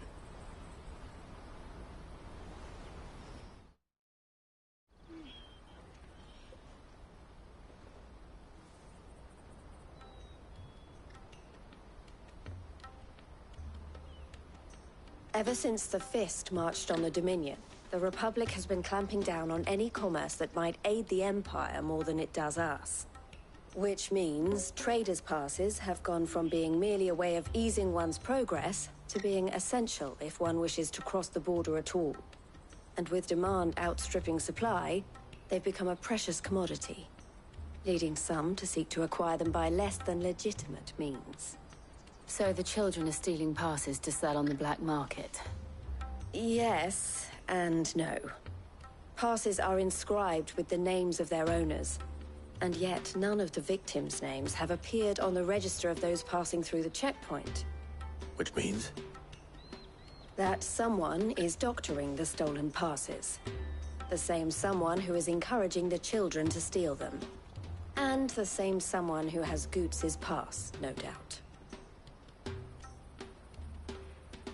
Whoever they are, they're ruining the livelihoods of honest merchants, which is why we've decided to take a stand. Will you stand with us? You want to get your pass back, and we want to ensure that no more are stolen. Catch whoever's behind it all, and 2 birds shall be slain with a single stone.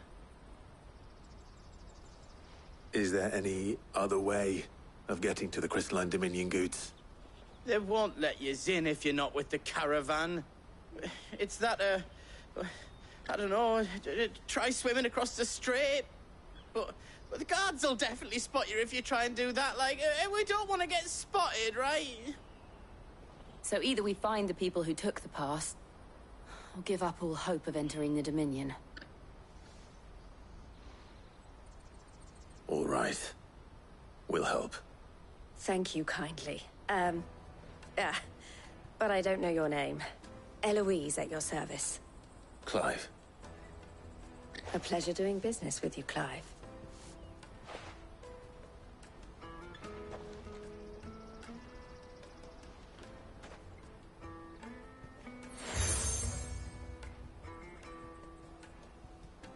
The proprietor of the furniture makers by the coach stop is spearheading the search. Wear that, and he will know you for a friend. I suggest that you speak with him first. The furniture makers. Understood.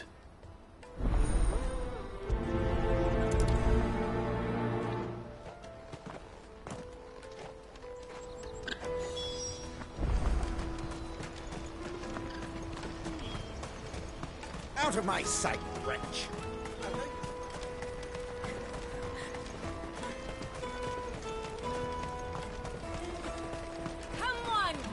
Jug of snake spit for the road? Juicy pears! Slake your thirst! Are you the furniture maker? Looking for something in particular? Ah, Eloise collared you too, eh? Then I expect you want to know more. She told me you were leading the hunt for the pickpockets. What have you learned? For one, that they're targeting the traders carrying the biggest packs. Harder to watch your back, see? And less chance of the mark giving chase if they're spotted. Not that they'd be likely to catch them. Those imps know every inch of this warren like the backs of their hands.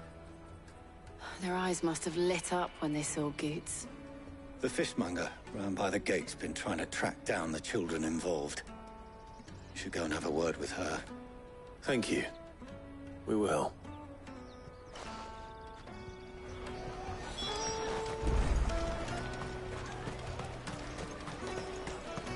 You won't find anything of this quality in Twinside. You should come with me to the Dominion. Fish for sale! Fresh sorted and smoked! Can I interest you? Ah, sorry. Message from Eloise, is it? She's asked me to help her. To help you find the pickpockets. Is that so?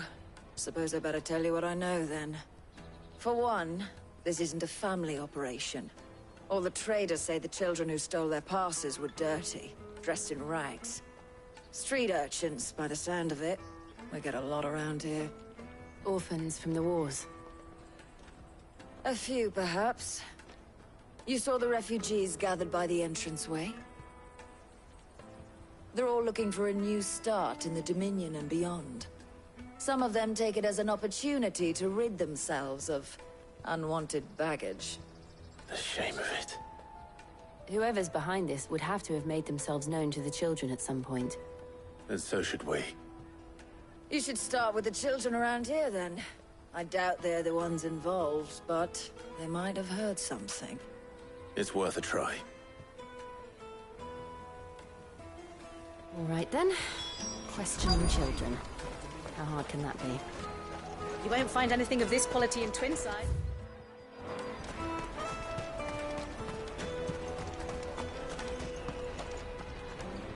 Do you have a moment? What do you want? What I want is to know who's asking children like you to pick pockets. I don't know. Nobody's asked me. What's picking pockets? Do you get paid for it? No, you get in trouble for it. So if they come calling, you know what to tell them.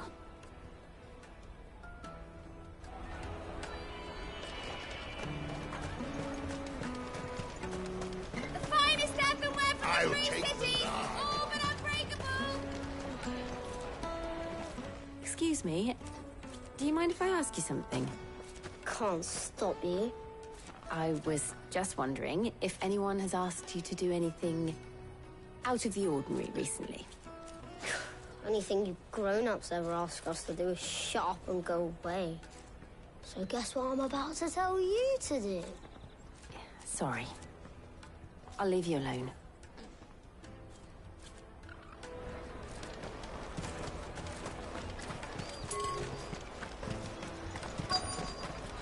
Come, taste my peaches! They're sweet as nectar! You won't find anything of this quality in Twinside.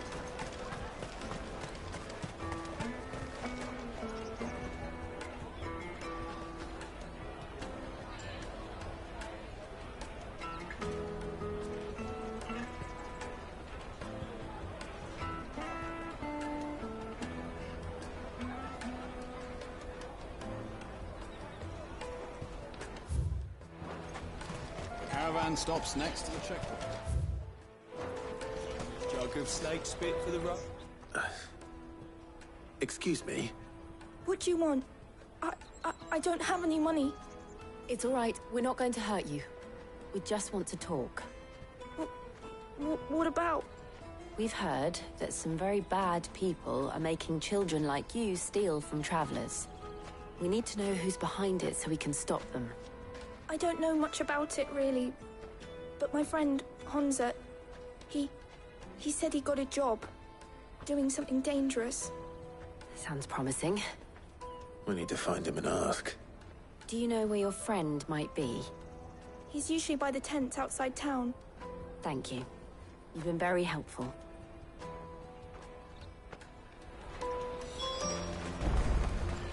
Come on, come on!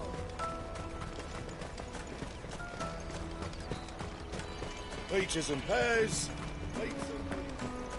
Let me carry your goods. I'm cheap. Oh, here.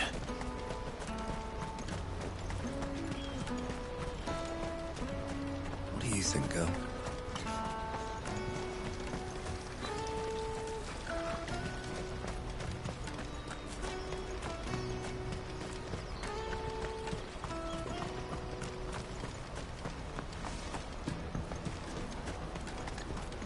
That's that, then.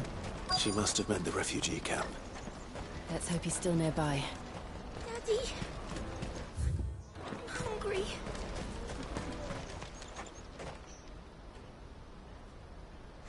That big fat donkey was easy pickings. He wouldn't have noticed if we'd robbed his boots off him. Yeah. Wish we hadn't handed over the pass, though. Could use one of those things to get out of this dump. Chance would be a fine thing.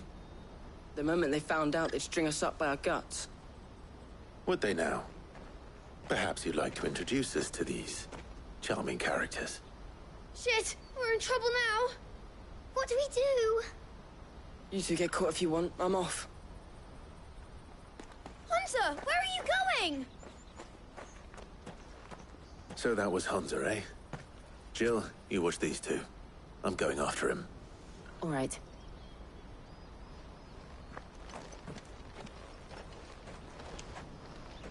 He can't have gone far. I need to find him before his employers do. Daddy. I'm hungry.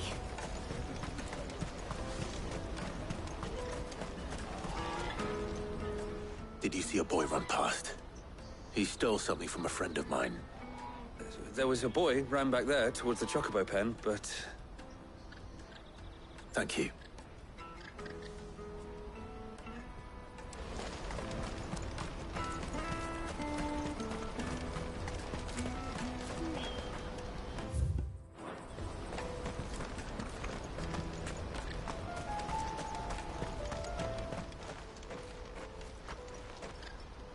Shit!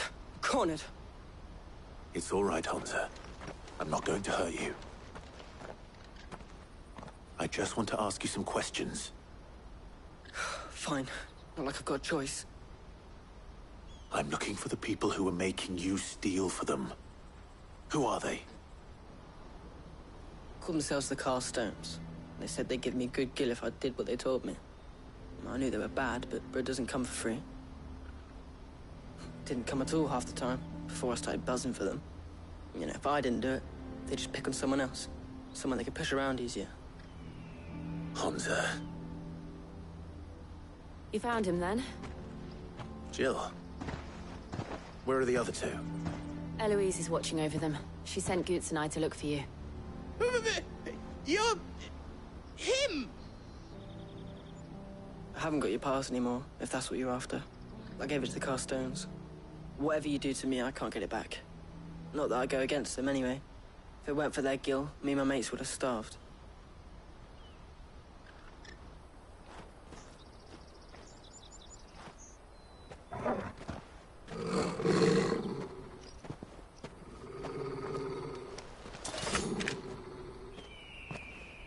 Cowards. You will not force another child to do your bidding. Wait, we're not... Don't hurt him!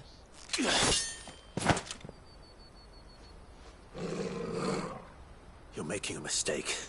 We're on the same side. Like hell we are. That brooch. Where did you get it?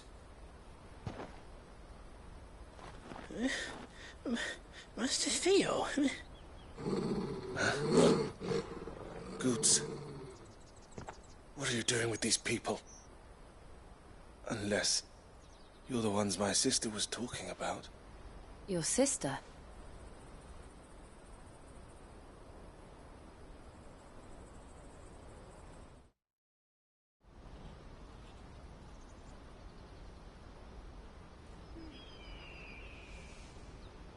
Eloise didn't tell us she had a brother.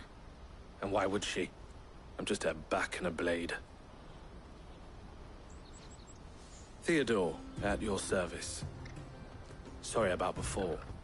Theodore, what do you know of the cast stones? Vultures who have made Boklad their hunting ground. They prey on the desperate, stealing from those with gil and bullying those without it into joining their flock. I'd been looking into their activities in hope of sparing the refugees any further hardship. But it seems they've already stooped even lower than I'd feared. Hansa's a good lad. Don't blame him for what they've made him do. If he and his friends hadn't agreed to work for the stones, some other poor souls would have.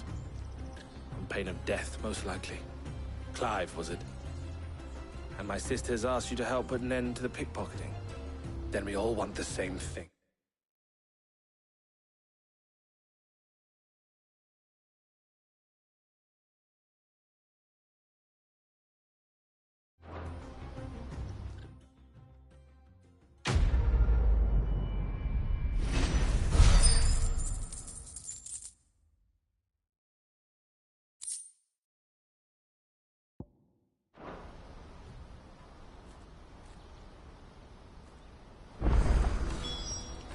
Oh, where is it?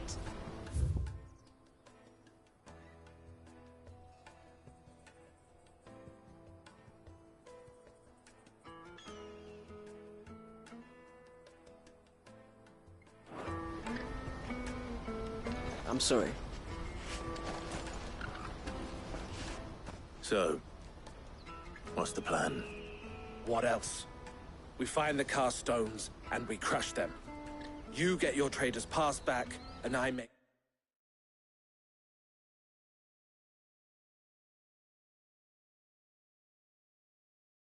Boklad a safe place again. All right then. All right then. Honza, where are they camped? Don't worry. They'll never know you told us. Couldn't if I wanted to. They always come to town to collect the passes. Meet us outside the gate. I tried following them once, but they spotted me halfway down the trail. Said they'd string me up. We'll try it this time. Which way were they going? Back down the road towards Leighton's Cleft. To Leighton's Cleft, then.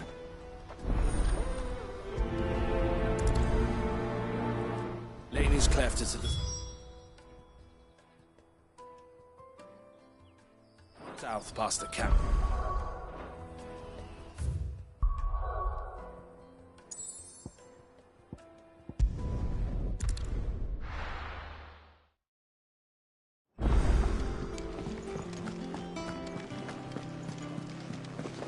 Is that the thing Tomes helped to build? Mid told me she was building a ship.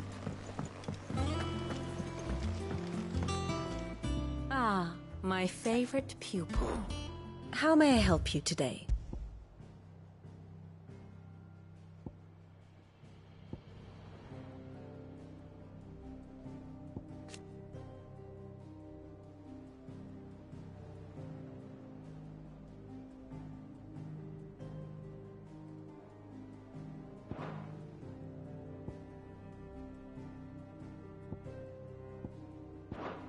Very good.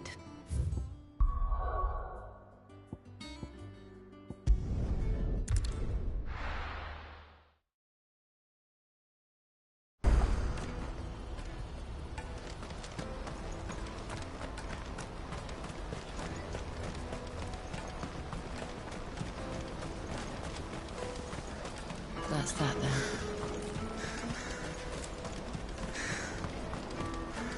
There are no crystals here.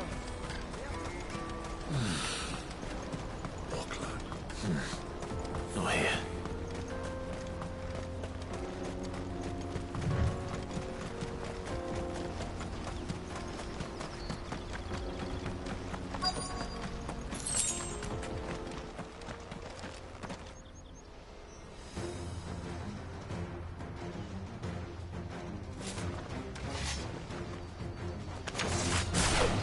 That's the one who's been sticking his nose in our business. You should have bided your...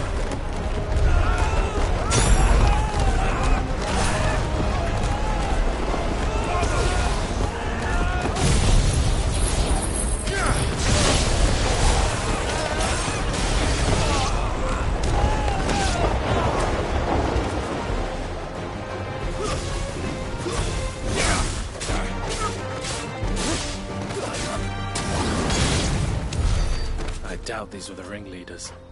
But at least we know we're on the right track.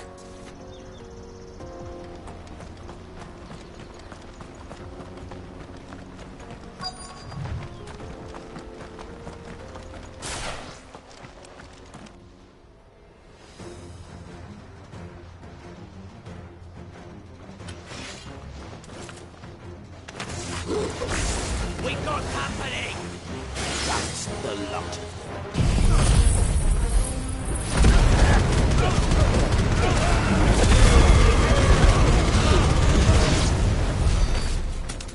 More foot soldiers. Fewer now.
a bad haul today, eh? Aye.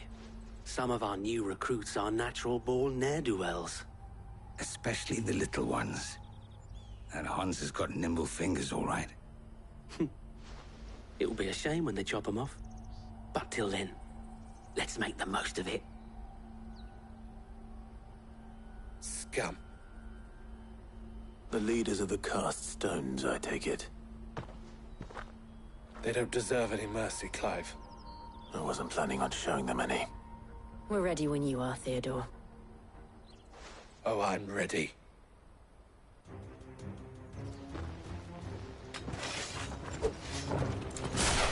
Fuck! It's that guard from Bockland! Kill him! Kill them all!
And they say crime doesn't pay. Gold chains, rings, purses. And traders' passes. Dozens of them. Have the names been changed? Not yet. I recognize some of them. No doubt Goots's is somewhere among them. Now I just need to sort through it all and return everything to the people it was taken from. We should go and give Eloise the good news. Can we leave things here in your hands, Theodore? Of course. Oh, and, be sure to tell her of the part I played, won't you? We'll be glad to.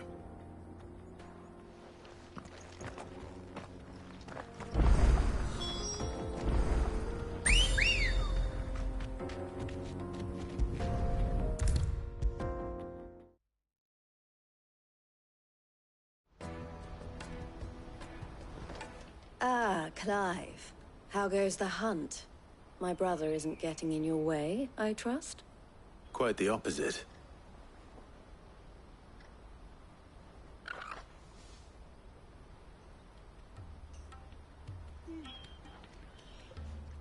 So it was the cast stones who were behind it all. Theo told me he'd been on their trail. And their demise solves 3 problems at a stroke. That of the pickpockets, the bandits pulling their strings, and the passes they were stealing. I only hope yours is among the items you recovered. Only time and Theo's return will tell. Speaking of whom, welcome home, dear brother. You are too kind, Eloise. Here, Clive. Goods' pass. Ask him to keep a closer eye on it from now on, would you? I will. Thank you. El, I've asked our boys to carry the rest of the goods back. Can I count on your help in sorting through it all? Of course. I'll make some space in the storeroom.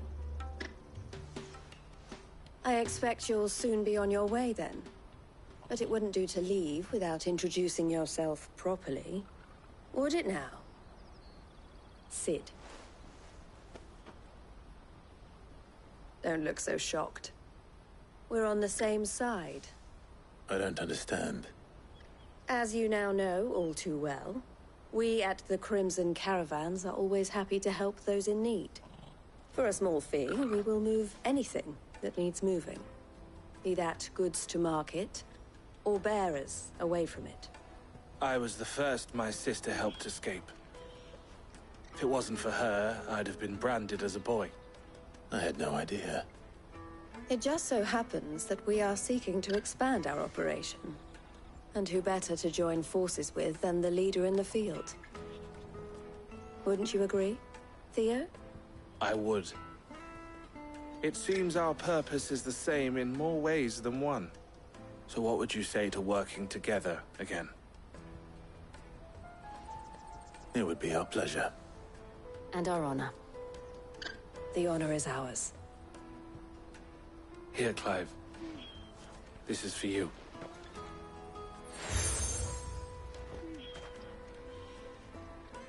What is it? Elle has friends in high places, while I have associates in, lower ones. That mark is proof that you're a friend to us both.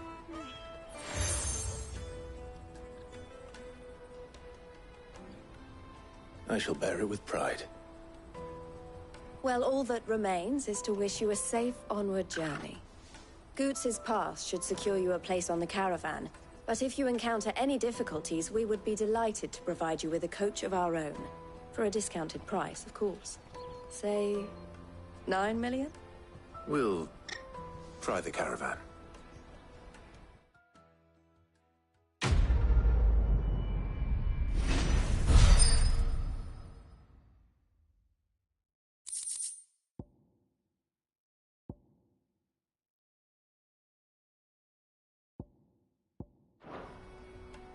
Right then. Let's get this back to Goots. And then it's on to the...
If I knew arriving. Now I just need to see about getting the word. I want to know right away. Bad news. Good, actually. Something worth celebrating for a change. Only trouble is, the serving girl's still new to the job, so I can't leave her while I go and invite those I'd like to celebrate with. What exactly are you celebrating, if you don't mind me asking? I've come by a particularly fine bottle of red. A Gotan 66, no less. Gotan Rouge is the only good thing to have ever come out of the Empire. And most wouldn't part with a 66 if you held a knife to their throats. So I've heard. Oh, so you know of it then? Clearly you're a gentleman of taste. A gentleman who might sympathize with my predicament, perhaps? Would you pass the good news to a few friends of mine? I'll give you a little something for your time, of course. Sounds simple enough. So you'll do it? Marvelous. Thank you. You won't need to go far. All three of them should be right here in the market. There's Aldrich the porter, Milan the butcher, and Bolek, a guard over at the north gate. Three of the finest fellows in Boklad, if you ask me. Tell them to come to the tavern when they've finished for the day. Stop by again when you let them know, and I'll give you your little something. I'll be right back.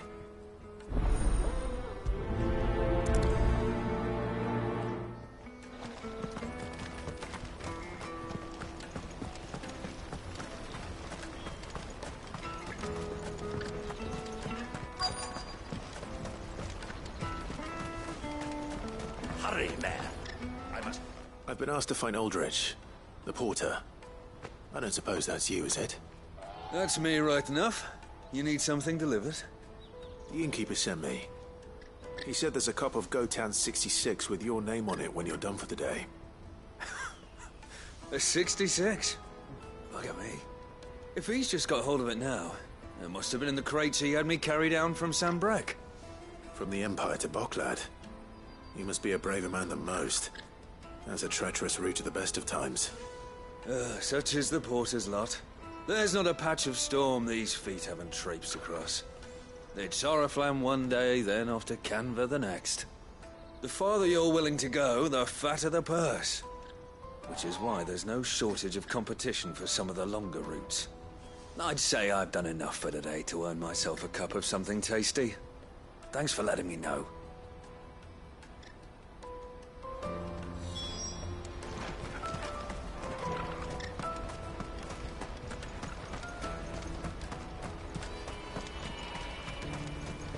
Pardon me, but would you happen to... Let me carry your goods. I'm cheap. Peaches and pears.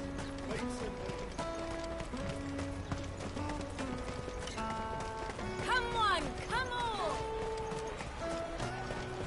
The caravan stops next to the checkpoint.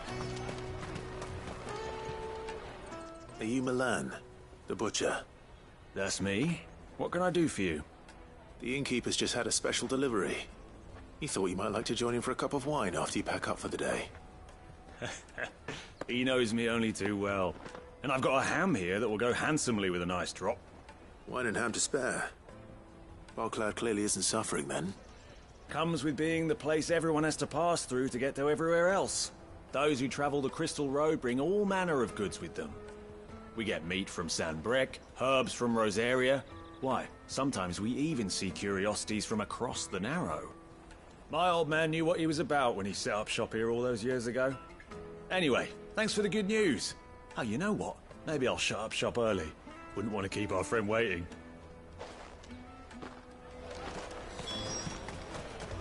You won't find anything of this quality in Twinside.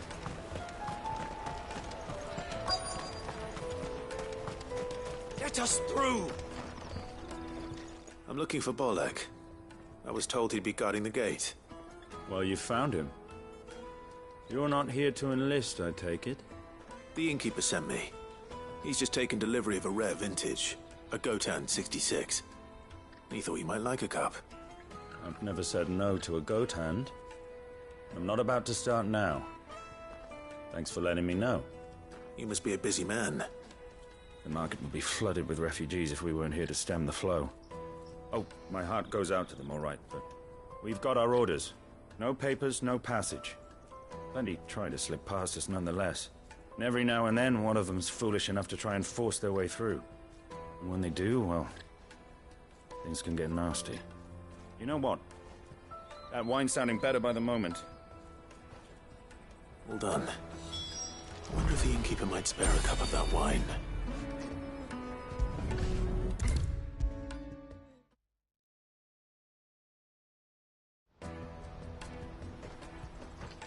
I spoke to your friends. They'll be along soon. That's fantastic news. Thank you kindly. It's been a while since we all sat down together. And the way I see it, that wine is as much theirs as it is my own. How so? Well, I wouldn't be serving anything but slops without Aldrich to go and fetch the good stuff for me. And then there's Milan, who always sends customers my way. And Bolek, an even-handed keeper of the peace, if ever there was one. Those three are the backbone of Boklad. Lose any one of them, and the market would soon fall apart. And without the market, I wouldn't have a single customer. I'd say that's worth a bottle of 66, wouldn't you? And more besides. Everyone needs a shoulder to lean on. Be they world-weary innkeepers or brooding swordsmen. Right, I'd better prepare for my guest's arrival. I hear you had me carrying a bottle of Gotan 66. If I'd have known, I would have sold the thing and lived like a lord. I'll settle for a cup, though, if you're in a sharing mood. A Gotan 66. Just as well I had something special of my own set aside. A bottle between the four of us might not be enough to drown our sorrows, but it can't hurt. Here they are, the 3 pillars of Boklad. Sit yourselves down, gentlemen. The woes of the world may be monstrous in many, but there's nothing like a few good friends to keep the misery at bay. Never a truer word spoken.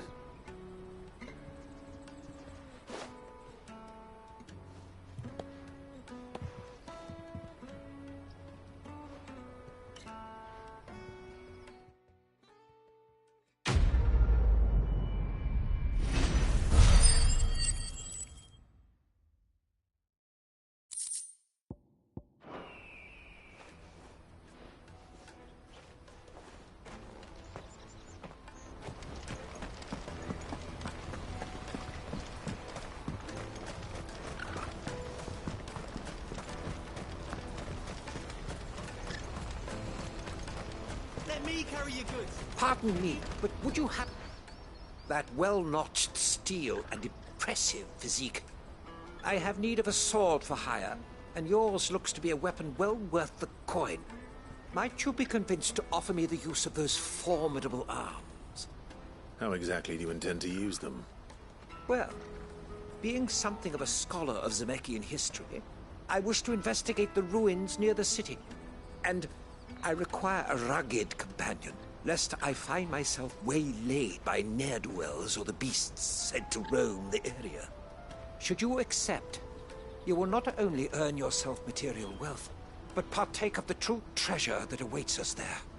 The rich and storied history of Zemeckis. Well, were you ever party to a finer proposition? My arms are yours. Wonderful! Then come. We must away. But where are we going?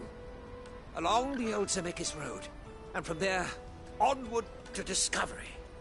Quickly! There is not a moment to lose. Wait. Good luck with your ne'er-do-wells.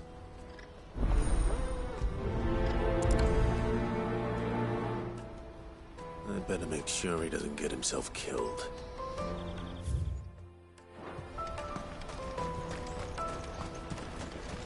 Porter for hire. That's that then.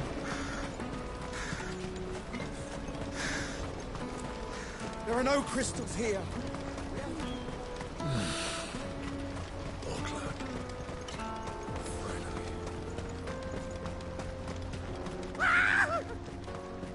Why am I not surprised?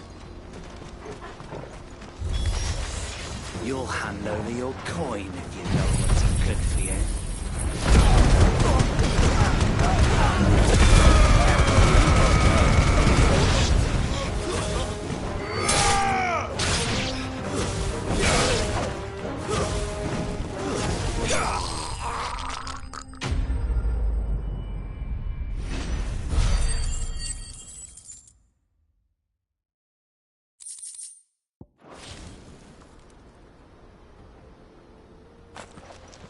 Are you hurt? Happily not, good sir. Thanks to your timely intervention. More importantly, we have arrived. Now, feast your eyes upon the marvel before us. Ruins, a relic of the fallen civilization. A sight so common that man is oft blinded to its wonder. Colossal vessels, dashed from the very heavens. Airships, we call them, with very little thought to what wonders such a word might describe. Oblige me if you would. Does anything strike you as peculiar about this particular specimen? Though we ourselves find fallen ruins to be nigh indestructible, whatever gouged the final sin from the rock cleaved clean through the structure you see before you. A tantalizing mystery, no doubt, but merely one of countless enigmas in which Zemeckis history is steeped. Come, good sir. Our expedition continues, and we still have much to learn.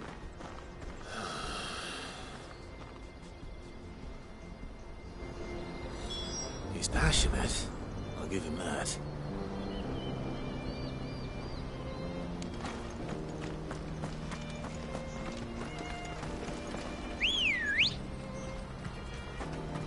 Let's go.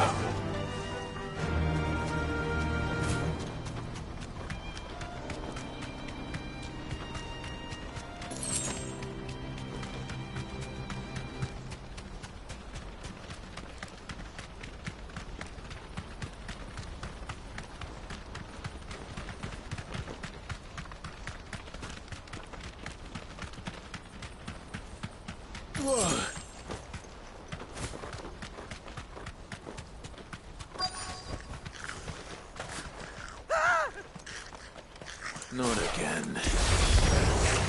All right then. Who's first?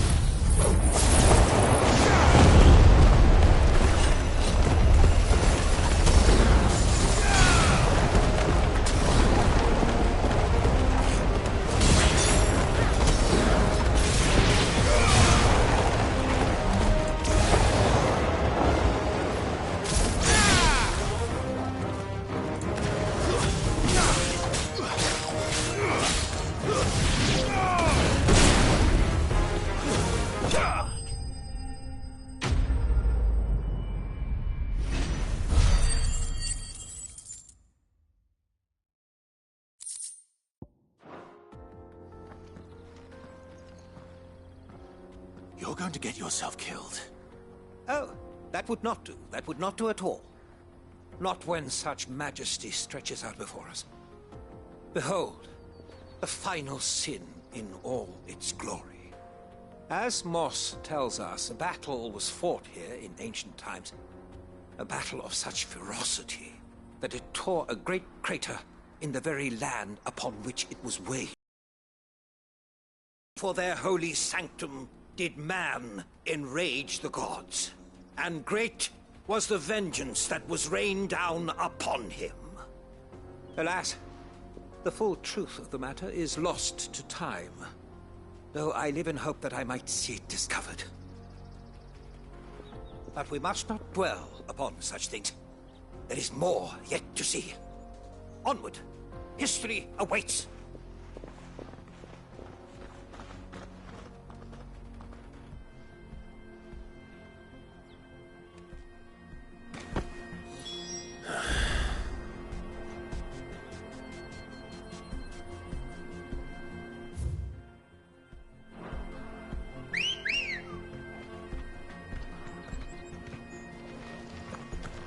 Ready, go?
Still in one piece?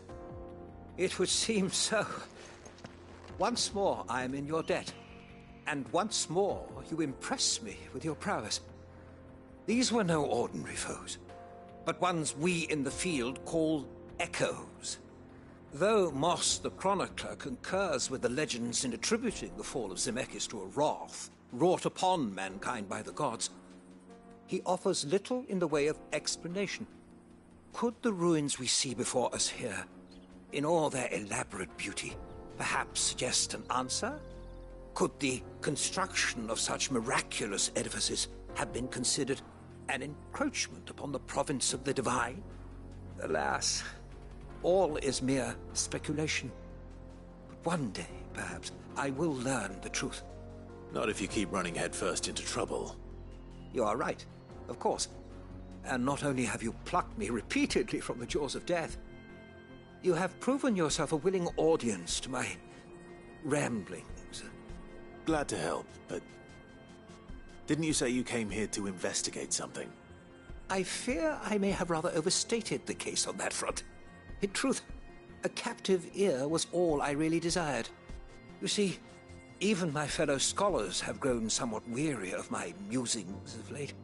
And so I came upon the idea of purchasing a companion. A captive audience, if you will. That's what this was all about. I am afraid so.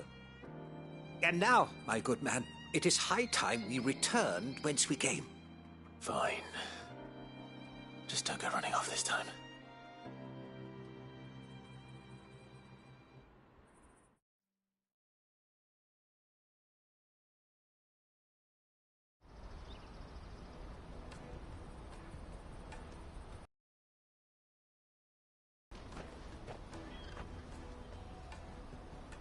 And so ends a delightful day.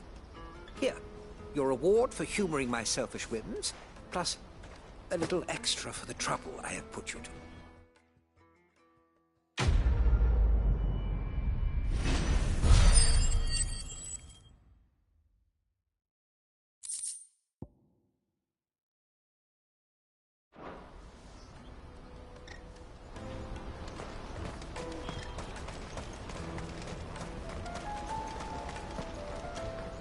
I see you've been of some assistance to Eloise. Perhaps you can extend me the same kindness? Perhaps. What would I be doing? Finding someone. You see, I've been having trouble with thieves, and despite the many pains I've taken, I can't stop them from rummaging through my packs. I was griping about my lot to a friend of mine a few days back, and he offered to track the culprits down. Now, Joseph's a sellsword, and a good one at that. But he's been gone days, and I'm beginning to fear the worst. Any idea where his search for the thieves might have taken him? The old Zemeckis Road, perhaps? He doubted they would be fool enough to linger here in Boklad. Joseph's lived a hard life. Made him grey long before his time. I just pray he hasn't been killed over a few sacks of grain. Can't imagine there are too many grey-haired sellswords around. Hopefully someone will have seen him.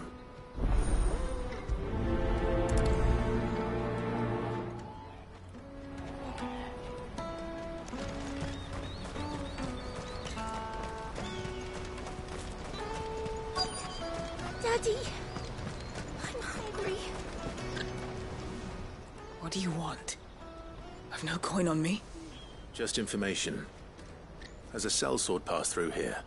Grey hair. Now you mention it, there was a young man with salt in his mane sneaking around out there a while back. Which way did he go? How am I supposed to know? Buggered off down the road, I expect. Now why don't you do the same and leave me be?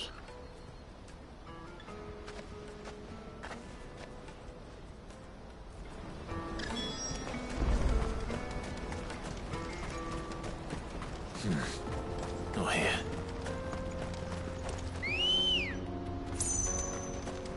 Come on.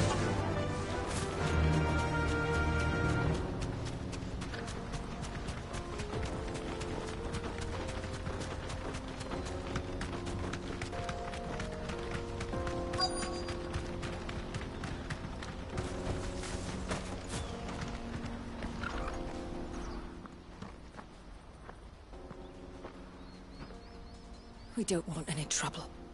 Neither do I. I'm looking for someone. A grey-haired mercenary. Well, we haven't seen him. Yes, we have. We saw him climbing up the rocks. And those ones, over there. Maybe he found his thieves. Mum won't let me near them. She said there's goblins up there, and that they eat little boys for dinner. Shush now. You've said quite enough already. I only told him what you said. I'd listen to your mother if I were you.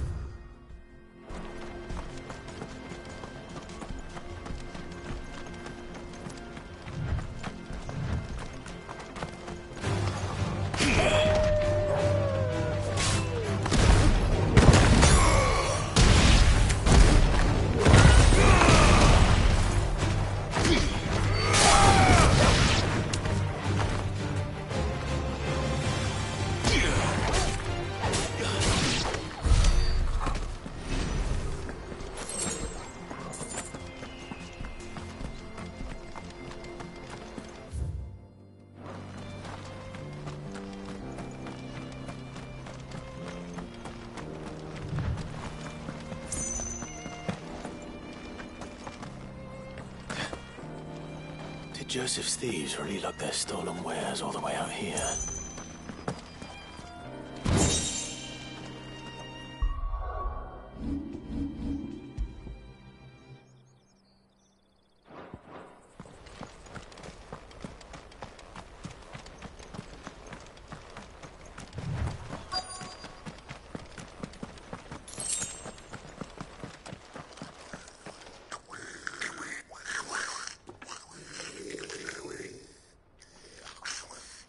I think we found our thieves. They don't look happy to see me.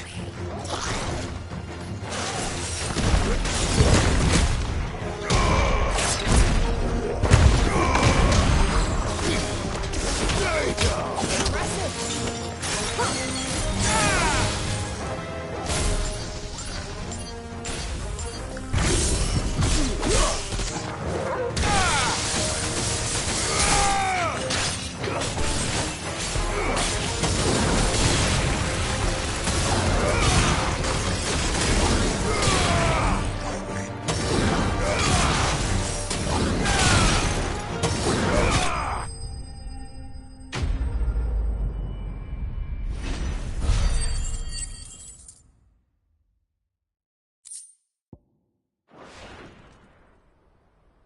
Let's get this over with. Stop! Don't kill him, he's just protecting his home. Joseph? So the boy was right. I don't know you. Your porter friend sent me to find you. She was worried you might have got yourself killed. Have I been gone that long? It wasn't hard finding the thieves. The problem was knowing what to do with them when I did. I take it things are more complicated than they appear.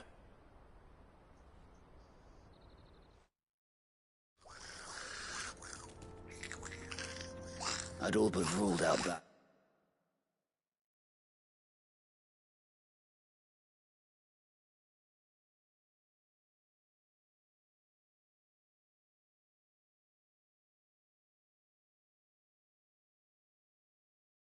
It's before I even left the market.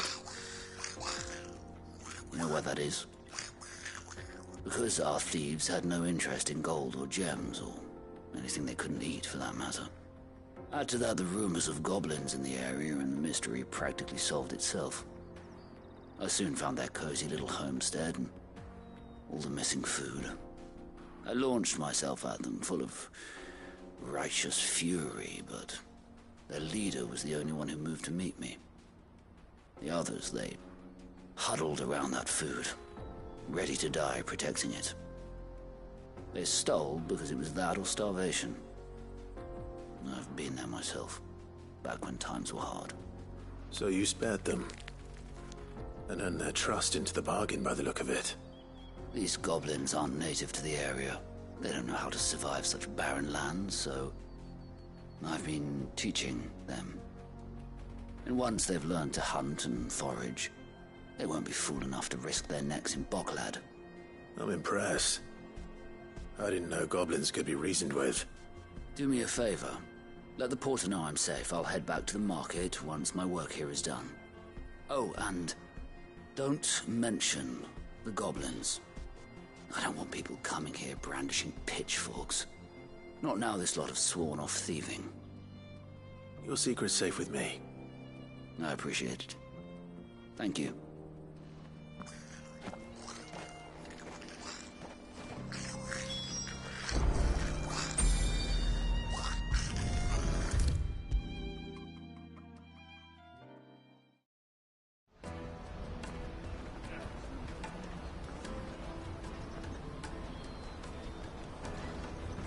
Joseph's fine.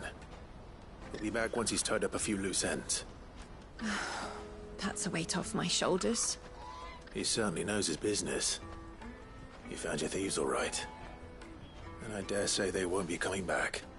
A good man to have around, that Joseph.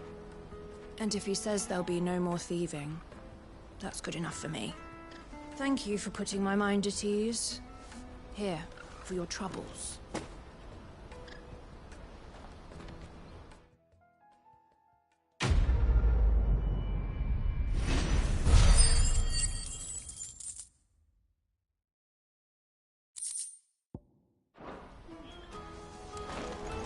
Porter for hire.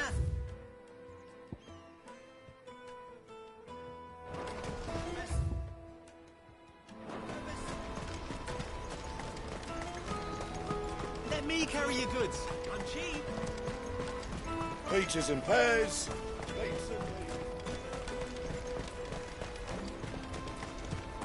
Come on, come on! Caravan Juicy stops. pears!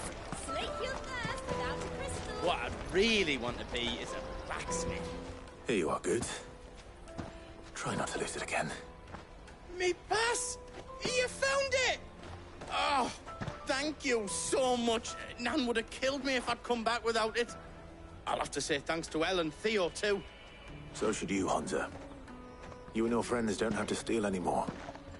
If anyone threatens you again, you know who to turn to. We do. And we already have. Miss Elle's given us a job shifting the chocobo shit out the stables. It's hard work, and the pay isn't half what we got from the Stones. But if we stick at it, we'll keep ourselves fit.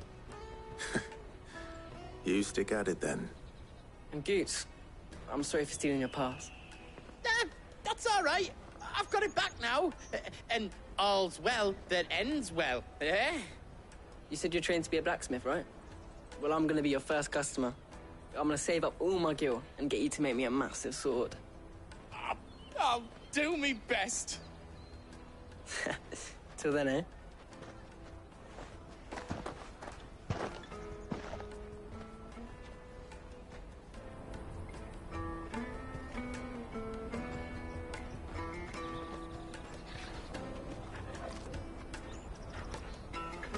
All right. We have a place on the wagon.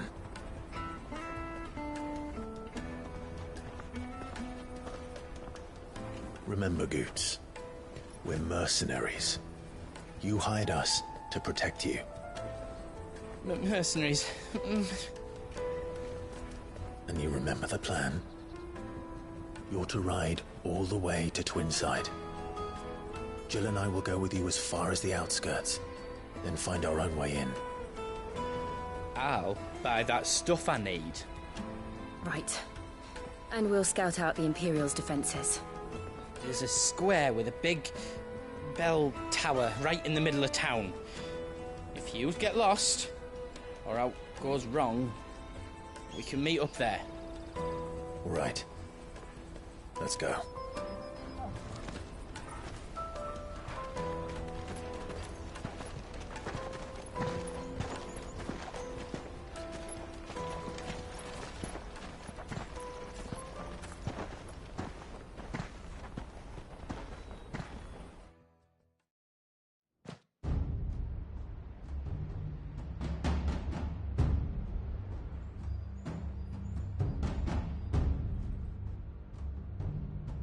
I see.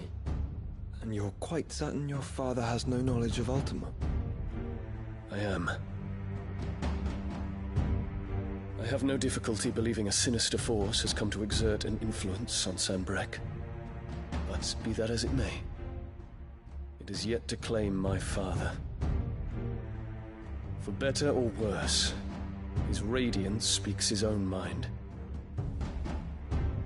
Then the fiend works from the shadows. I confess, when first you told me of this fiend, I had my doubts, and more than a few at that. A beast that labors to plunge Valisthea into turmoil, all in pursuit of your brother. But that wound is proof enough that evil is afoot. Then I have your answer, Your Highness. You will join me in my fight. I cannot. Not yet. Your Highness, please. As you are aware, the Dhalmekian army is at our gates.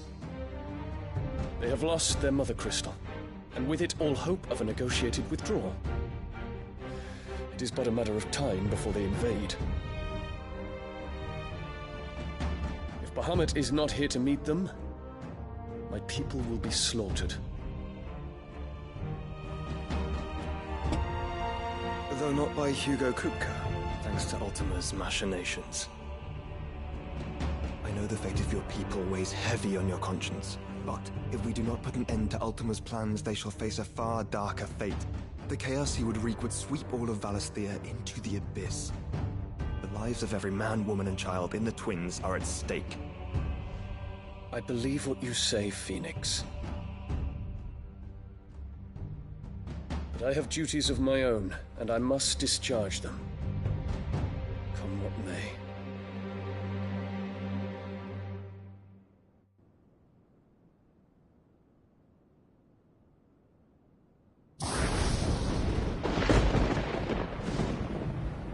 What do you know of my blood?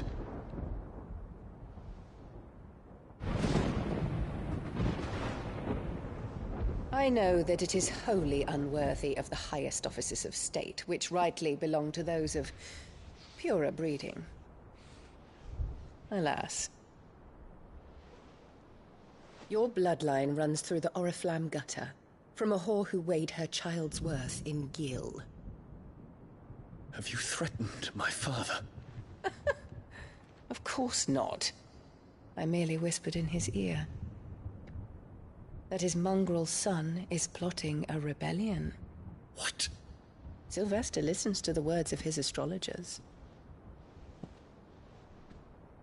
And they have ears too.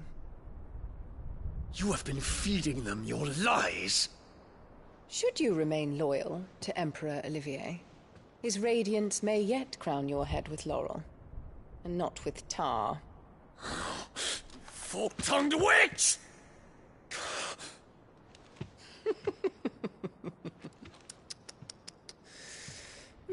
In consideration of your long years of service to the Empire, I shall forgive this uncharacteristic rudeness. Now hurry and make ready, Your Imperial Highness.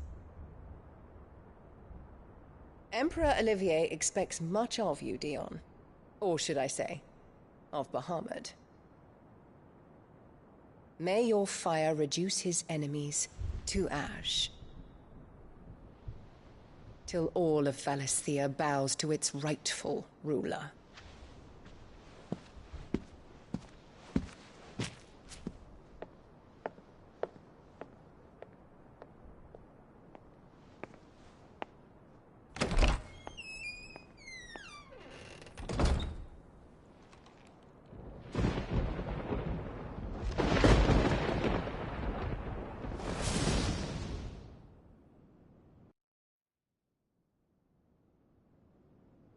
There is another darkness that has taken hold of Sanbreque. And until its grip is released, the flames of war shall spread ever wider, just as Ultima wishes. Forgive me. My family has caused you much grief. You are not her keeper, Phoenix. This is a matter for the Imperial household now, and as a member of that household, it falls to me to resolve it. At such time as that is done, what strength I have shall be yours.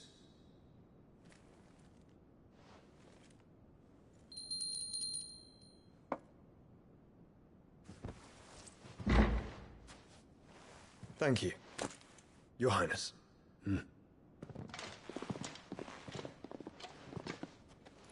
Let us take to the skies together, and bring a new dawn to Valisthea.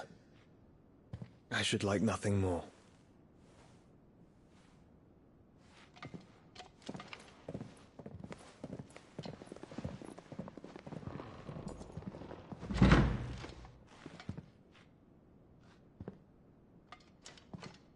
Terence. My prince. Tell me true. Do you believe what I'm about to do is wrong? We dragoons have but one leader, Your Highness. And we shall follow him unto the very end. Thank you. This is my decree. For their crimes against the crown, the traitorous Annabella and her usurping son shall be put to death, and the Empire restored.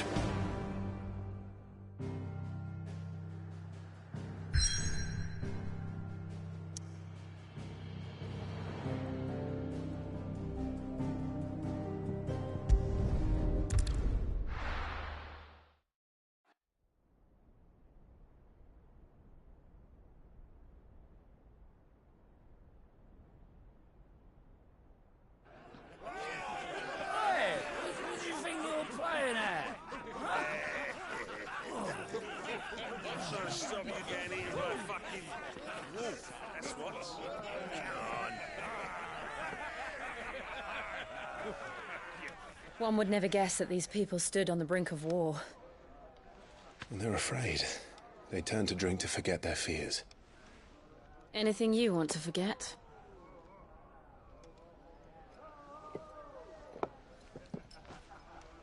The harbor is empty, and half the market stalls too. The city may seem peaceful on the surface, but it's balanced on a knife edge.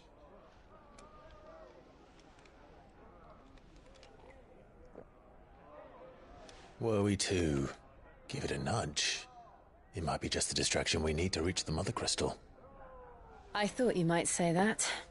We should send for Gav. We'll need someone to keep the fires we start from going out. And we can busy ourselves scheming until he gets here. I'll send a Stolas then.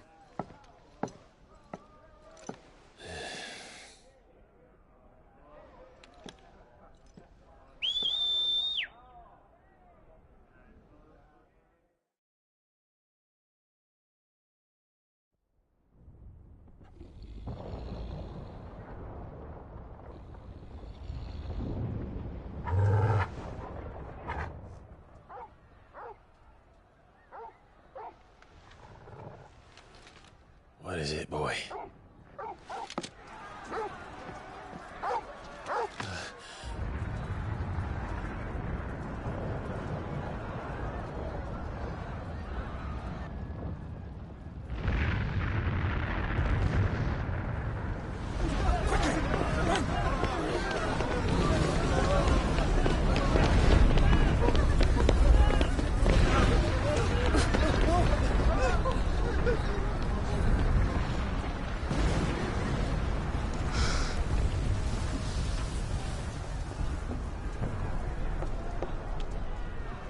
What's happening? I don't know. Torgal!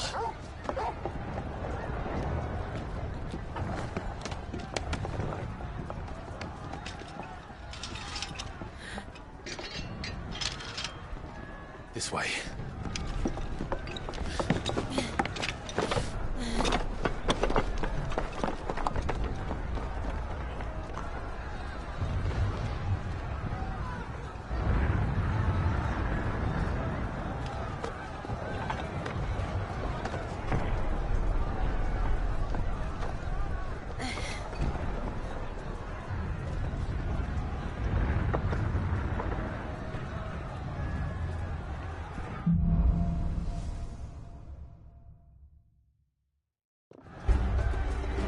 city's on fire.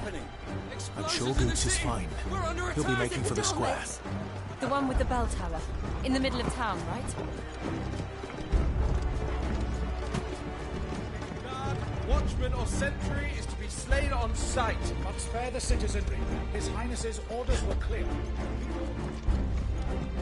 Those were Imperial Dragoons.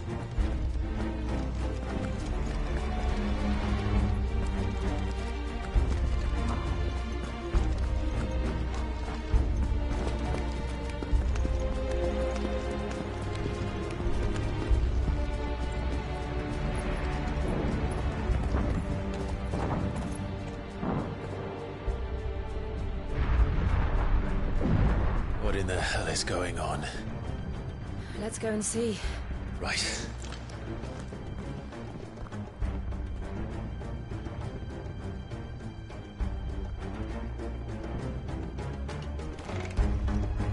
But first we find Goots.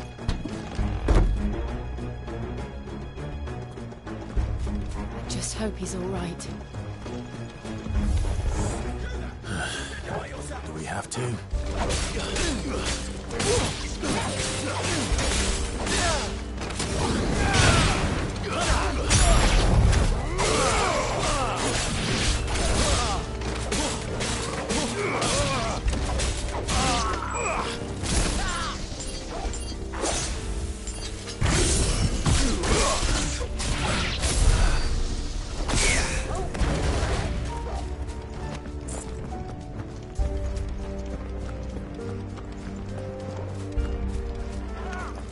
Quickly!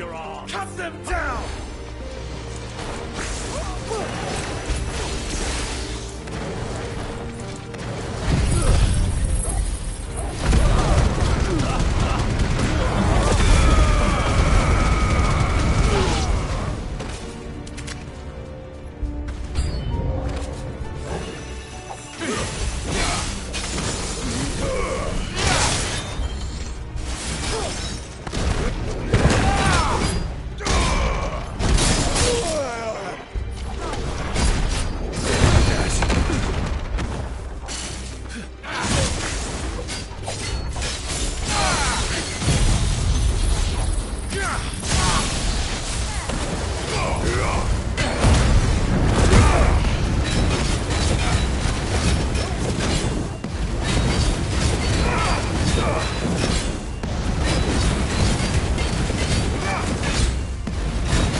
There's no doubt about it.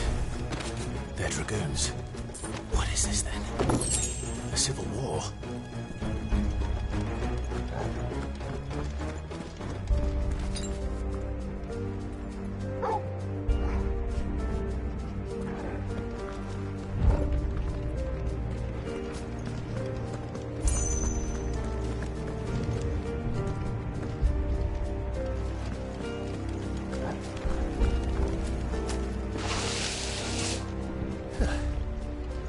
Never thought I'd be glad to fall into a sewer.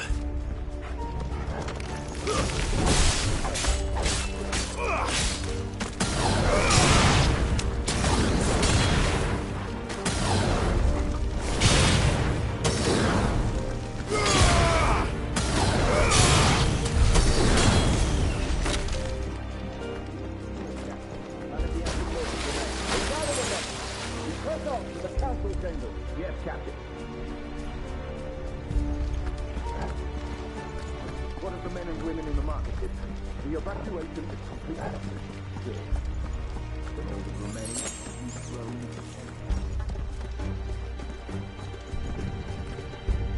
There it is. The bell tower. Right. Let's go.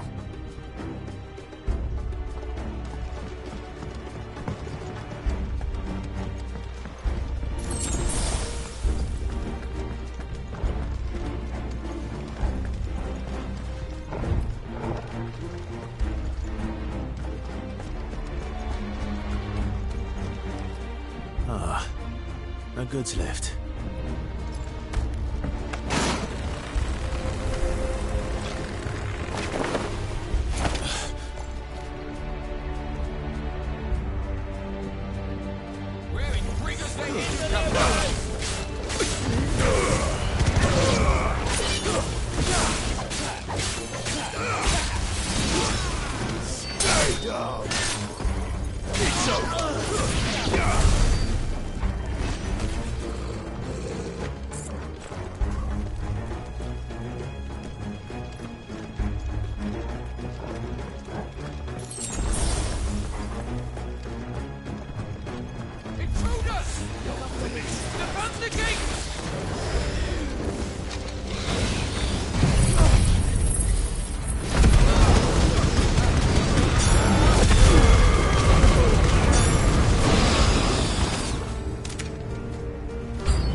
In the name of His Highness!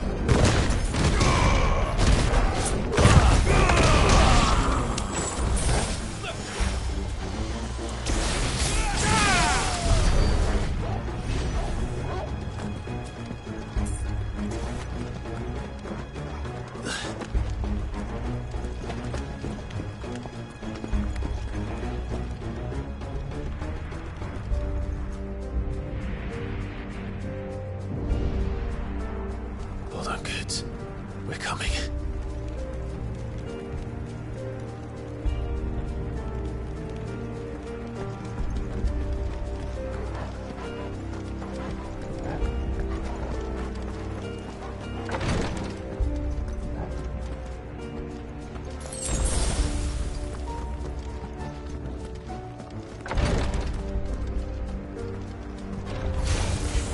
Prince's days, none shall pass!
Enemies on the rampart! Kill them!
Can you see him anywhere?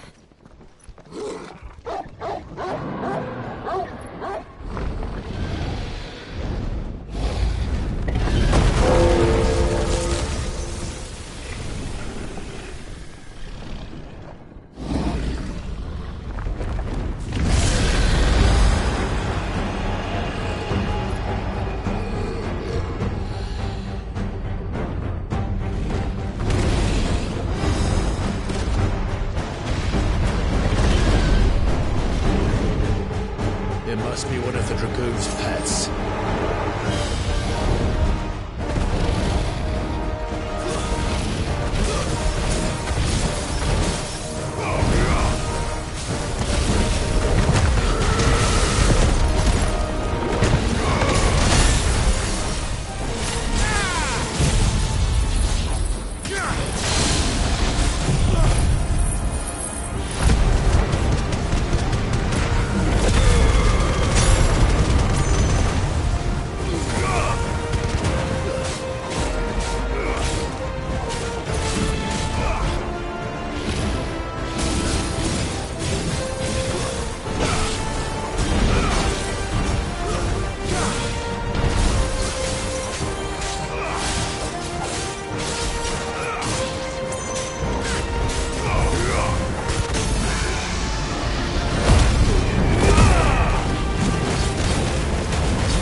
Get ready to move.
finished.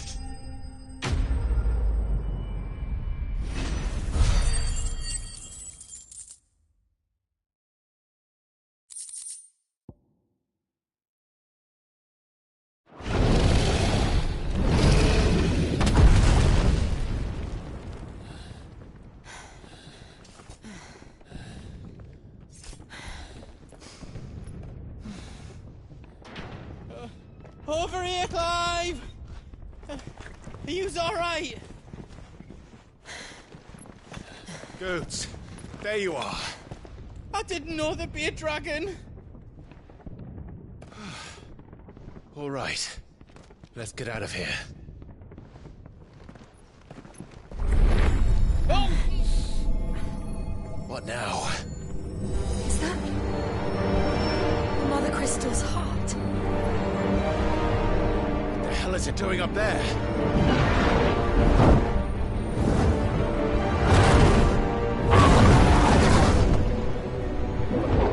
Bahamut.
Your Highness, don't do this. We must leave. Now, Your Grace. I beg of you. This is not what he wanted. Something's happened. Forgive me, Yoda, but I must put a stop to this. Your Grace!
So, what do we do now, then?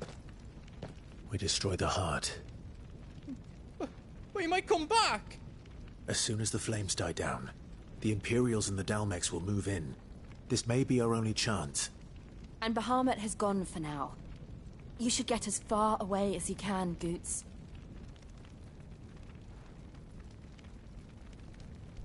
What? And leave you lot in the lurch? I can't do that. If you're staying, then so am I. I packed everything up before I made a run for it, so if there's out yous need, just ask. But I won't be giving it away for free. Nana'd never forgive us if I did. Thank you, Goots.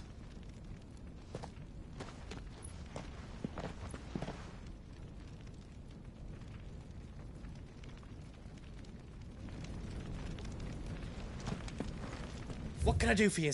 Welcome to Goots's Toll.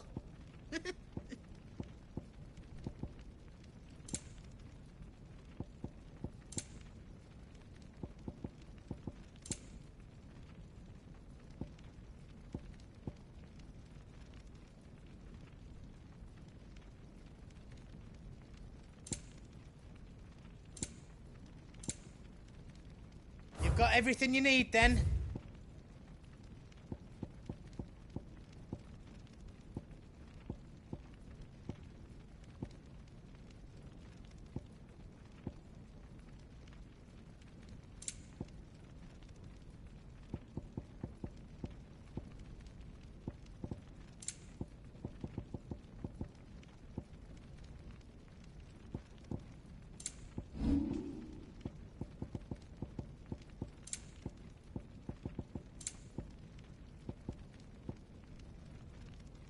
Anything else I can make for you? Just let me get me stuff out. Is there else you need?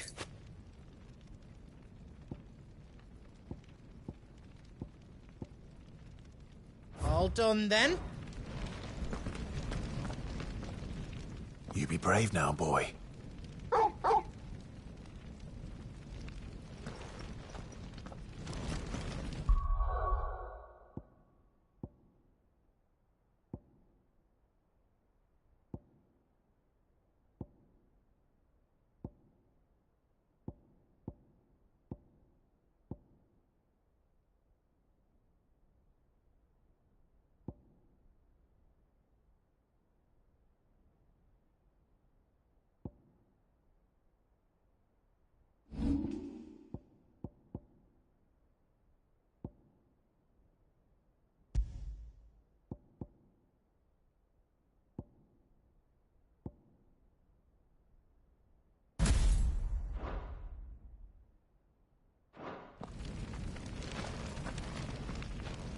Drake's tail is right there, Clive. It's time to free Storm from the Crystal's curse.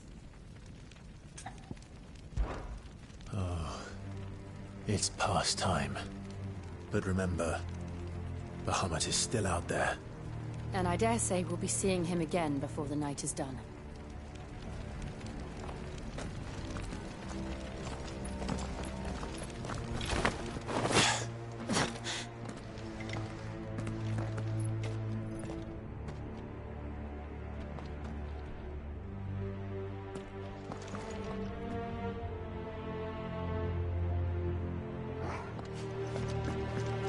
No more roads. We'll have to find our own path. Do you feel that, Clive? Ether.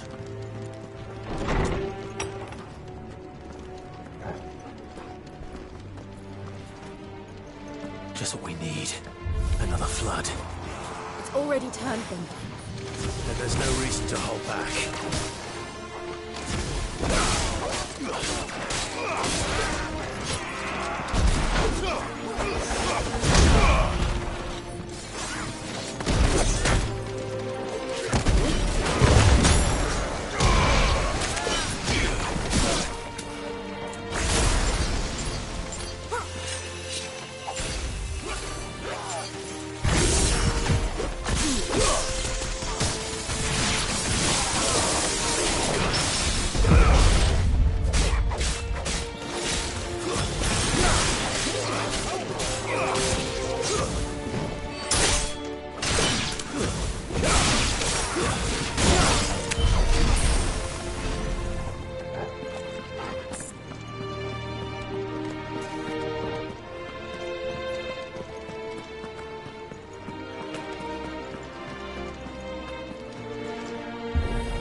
Joshua! Joshua!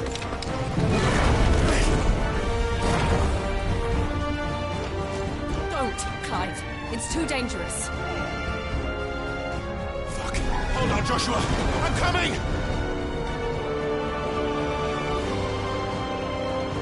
We have to save him. And we will.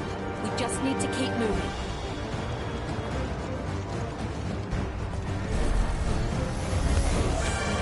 Them again. Not now.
So should we.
Those the council chambers. How are they still standing? I don't know.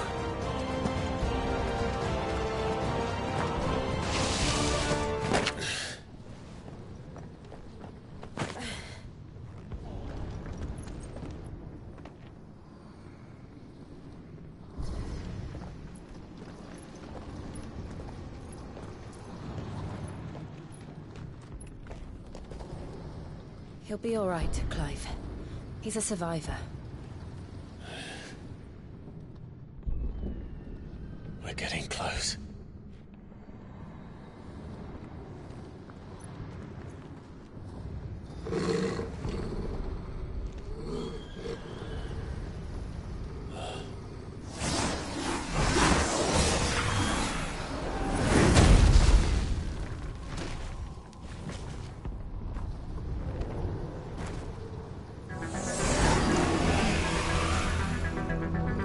Looks like somebody doesn't want us getting any closer. I don't care what it wants.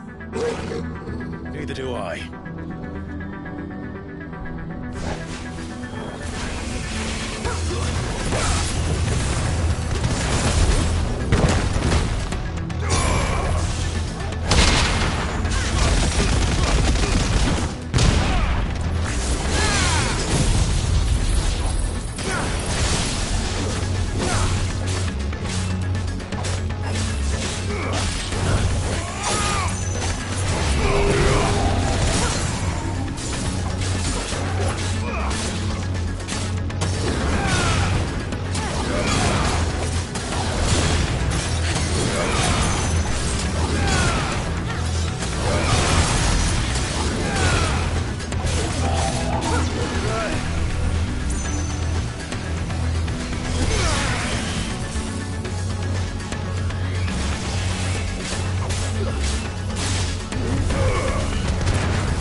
These beasts...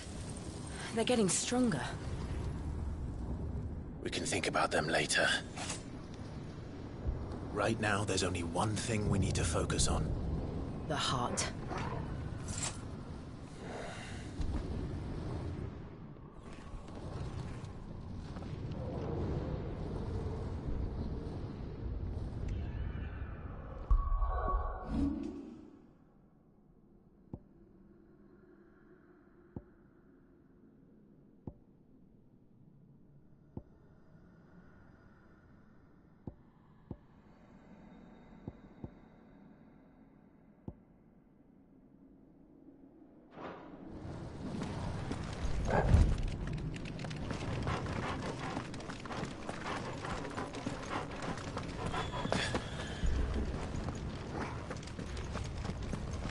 We might be able to get up through the building.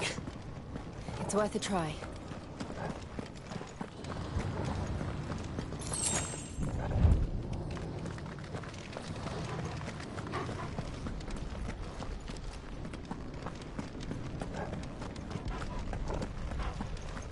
Quiet. There's someone up there. Is someone there? Mother. It's you. What happened here? He tried to take him from me. Oh, my boy. My darling boy. Is this the child you made with the Emperor? Why, Mother? Why did you betray us all? You have no right!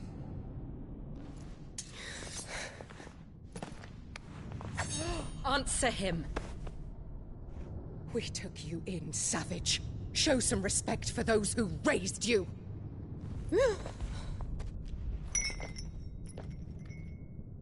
Honorable Elwyn, always thinking of his precious homeland. But what worth is a homeland in a world beset by the Blight? Father did not seek to protect his country. He sought to protect his people. A leader's duty is not to protect his people. It is to protect the source of his sovereignty. The noble blood that runs in his family's veins. So long as this bloodline remains unbroken, what does it matter if a nation falls? One can always found another. Unlike him, I did my duty. I preserved my line. I bore a son of the noblest blood, to whom the whole world might kneel.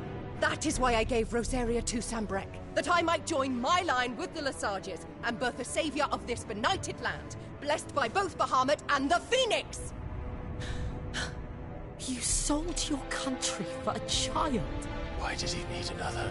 You had Joshua. I had nothing. You were always your father's son, so very strong and bold and daring, and yet you failed to awaken. Would that Joshua had been granted 1/10 of your strength? Oh! How the nobles laughed that Elwyn's firstborn was surely the son of a concubine, and my own, not long for this world. The shame of it! The shame of being slandered by one's inferiors! How could you ever know how that feels? It should have been you! Why didn't the Phoenix choose you? Joshua's every waking moment was spent trying to shoulder the burden that you and the Phoenix and the Duchy foisted on him. That's why I became his shield. To help bear the weight. But what did you do? You betrayed your own blood and surrendered your son to his fate! Joshua, my darling boy. I never meant to hurt him. The soldiers' orders were clear. He was to be spared. Why did you survive when the only one I truly cared for died? What? Have you not looked out of the window? Joshua is here! The Phoenix lives on! He's battling Bahamut as we speak!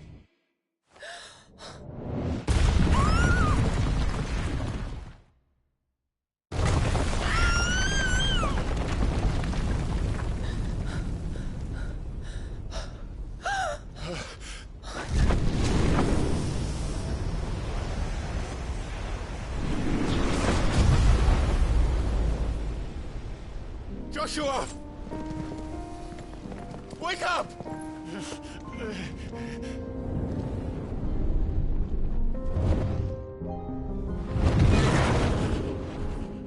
I am a shield of Rosaria.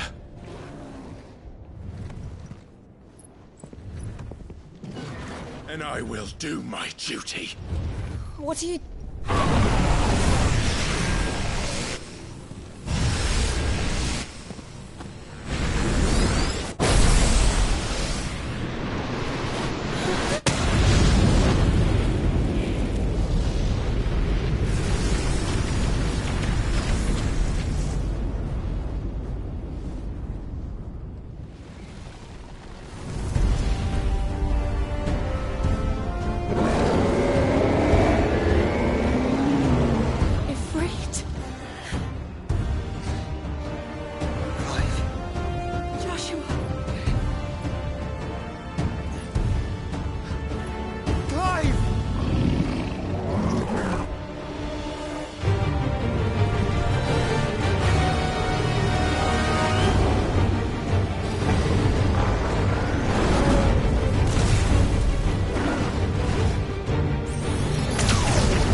founder.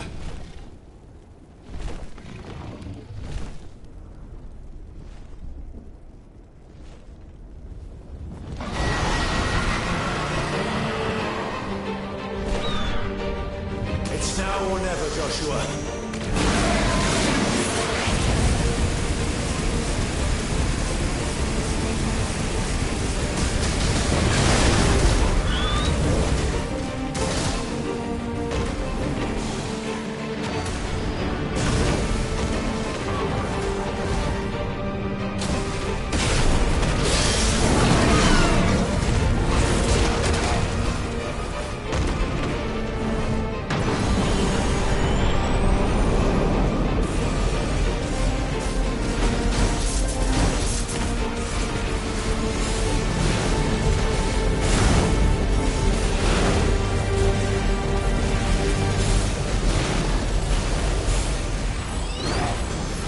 Get behind me!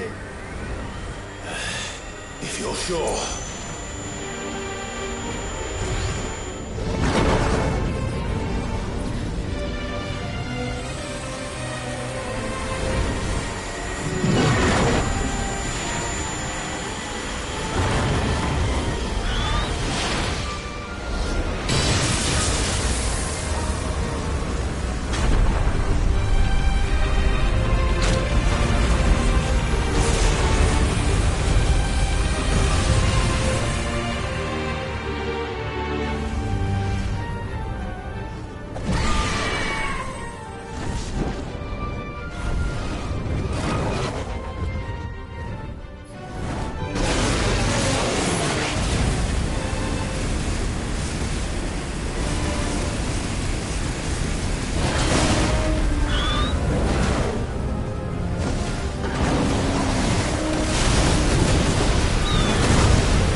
This is drinking the ether.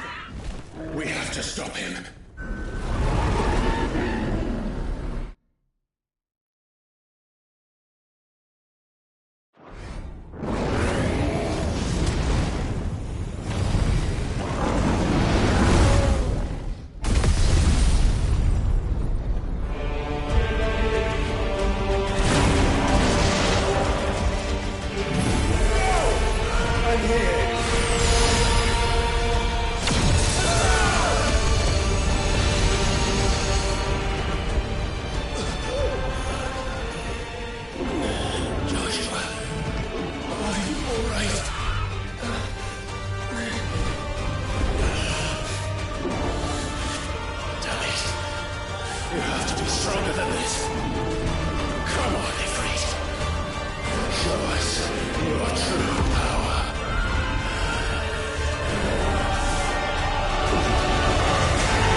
alive!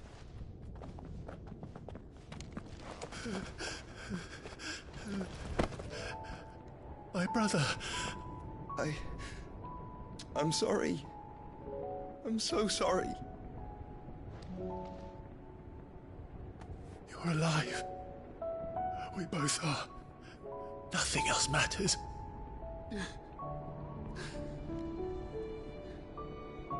I never dared hope that I would see this day.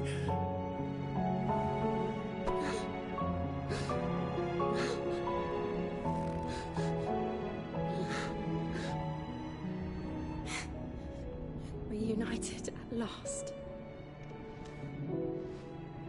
Jill.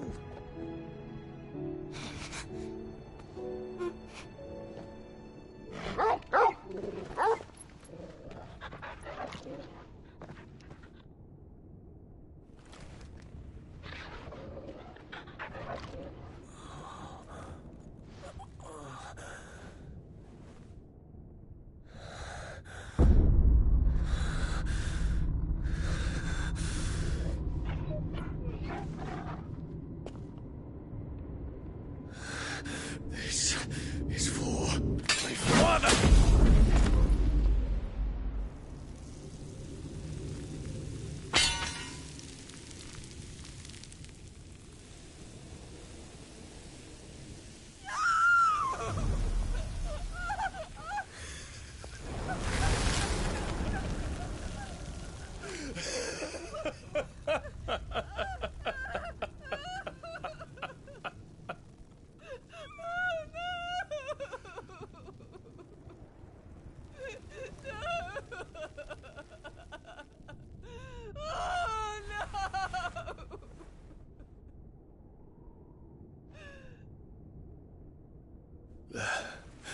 It is done.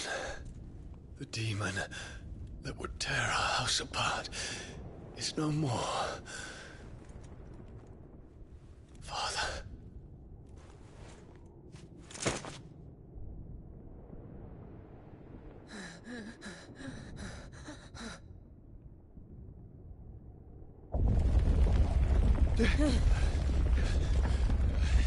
The Mother Crystal.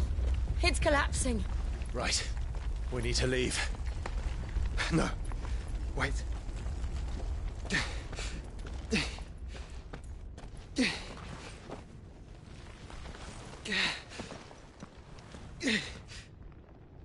I owe him a debt.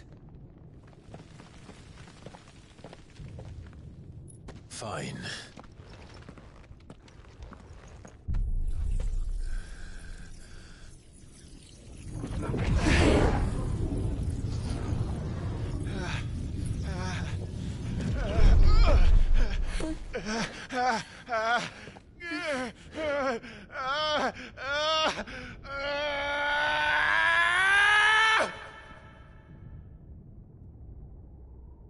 You there.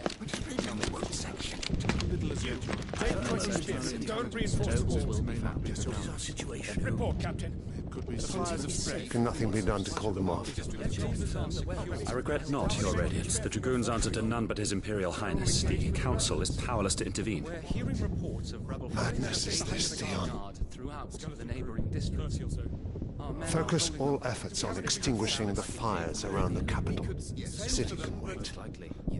What about stocks of weapons and armor? Don't you dally, man! Go! Your Radiance. Are the doors locked? And I want you to find out Make sure the doors are locked. next movement. By the light! Dion, have you taken leave of your senses? Call off the Dragoons at once! Fear not. The populace will come to no harm at their hands.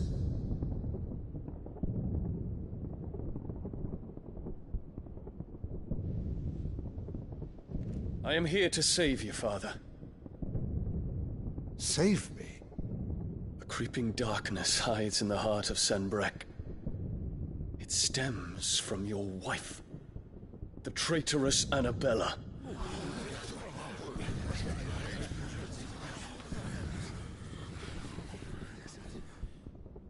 Not another word, Dion. Father, though you may not see it, the darkness has taken hold of you. It has made you forget yourself.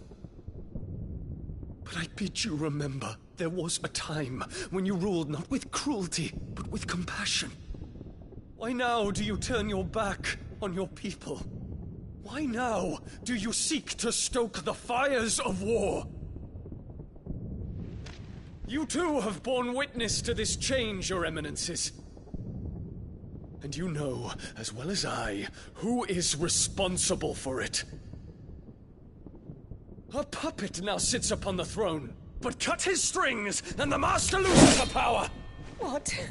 Dion, you bear steel before your emperor? Guards!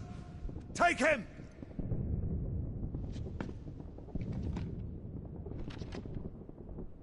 For every citizen who falls, another can be bred. For every home that burns, another can be built. Those were your words. But when the last of your citizens has fallen, and all of their homes have been reduced to ash, what will become of your empire, of its rulers, of your god? As the mother crystals crumble one by one, and the blight sweeps in to claim all that we hold dear, our people look to their emperor for protection. Yet he labors not to secure their futures, but to seize what is left of the twins for himself. Even if it should come at the cost of everything his loyal citizens have labored to build.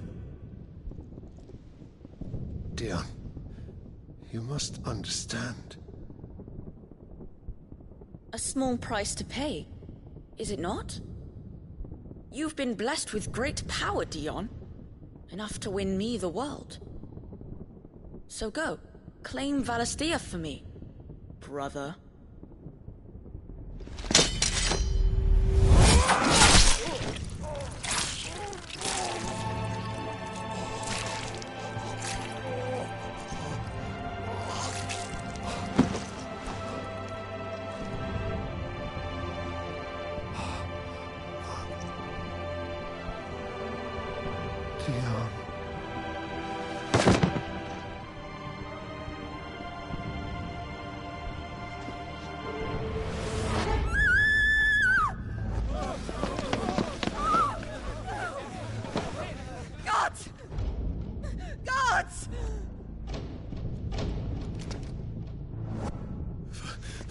Poor father. How he doted on his children. That he would die to protect me was plain. It was but a matter of when. You planned this? You did well to endure so long. But you broke in the end, as I knew you would. And now Muthos approaches. Put him to the proof. I would see if he breaks. Go, Bahamut. Kinslayer.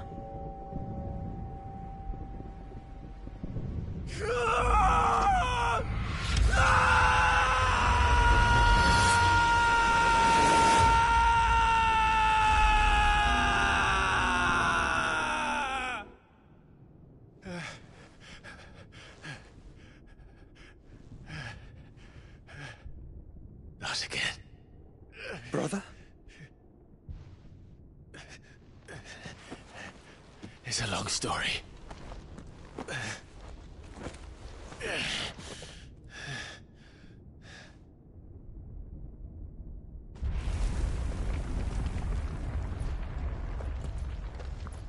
You cannot stay here, Mother. Come. Take my hand.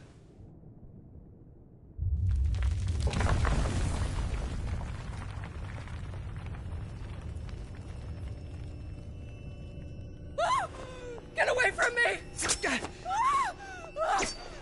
This is all just a dream, just a bad dream! You will not take me, Shadow! You will not take me!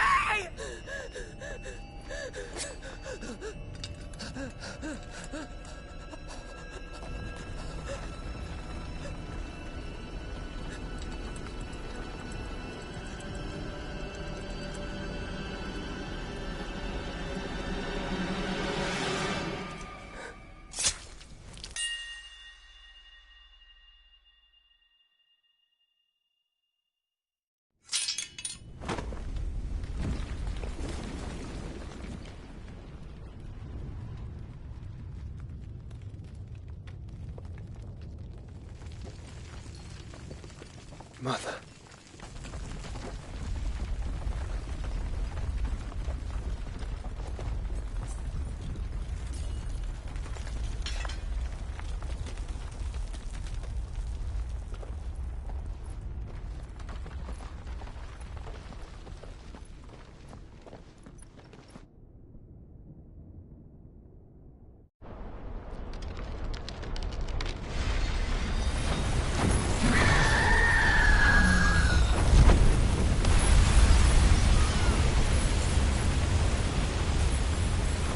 If it is consciousness that weaves your wills together,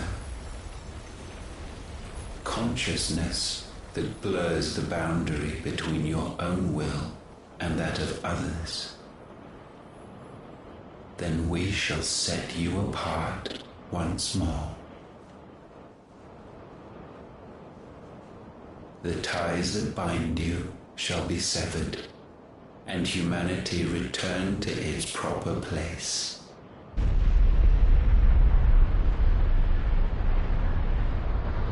By primogenesis shall a new age of reason begin.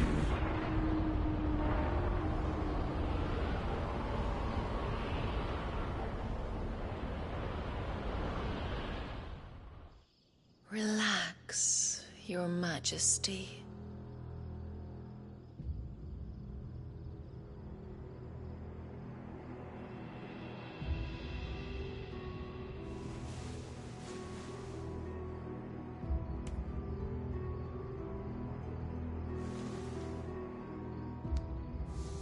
Don't you want to play? It's been a long time. If that is your wish. Men, you are as meek as all the others.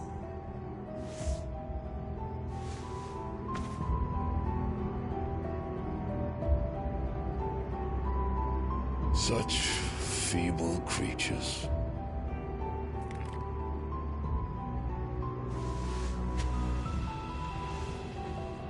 Gifted the power of icons, yet slaves to fickle emotions which usher you to your doom. And so you bind your fragile wills with strands of consciousness. The wretched handiwork of a wretched people. The sons of fire were united at last, and for but a moment their flame burned bright. Soon Muthos shall become our perfect vessel. And then shall the world be remade. Not before the bonds are severed, of trust, of respect, of love. Only when every strand of consciousness is cut away may Muthos return to our side. By primogenesis shall all be undone. Mankind shall be rid of his wretchedness, and Muthos of his will. But while he yet clings to it, he has the power to forge bonds anew, and so we bid you. Find Muthos, and sever every one. To destroy that which has no physical form. You ask the impossible. There is nothing your black blade cannot cut, Odin. We shall unite with Muthos, and bring forth a new world. So long as our vessel remains unclaimed by humanity. It shall be done, Master. My will is yours.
How is your brother?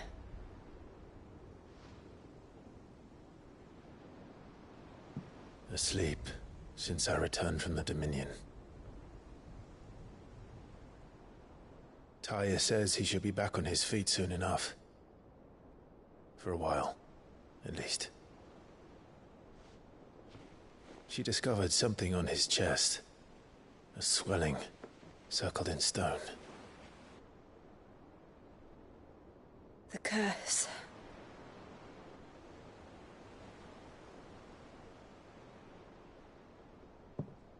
For every mountain we climb, another rises up to greet us, doesn't it?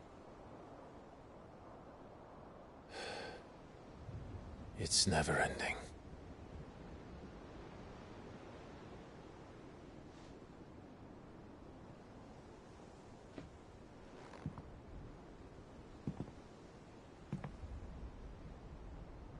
Even the sky seems to have grown tired of it all.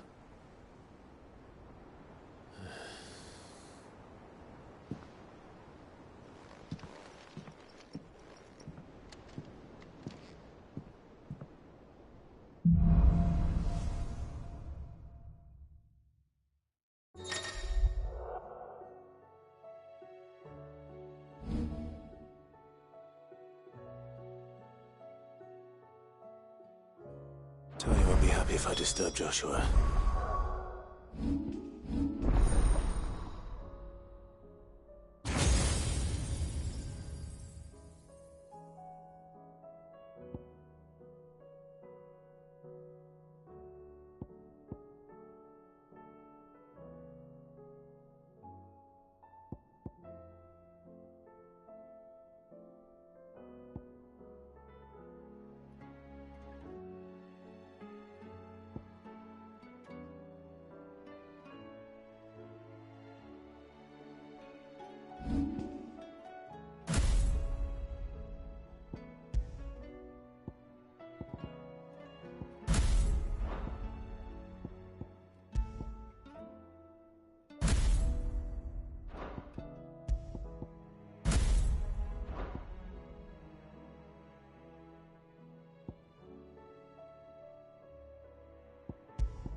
While he rests.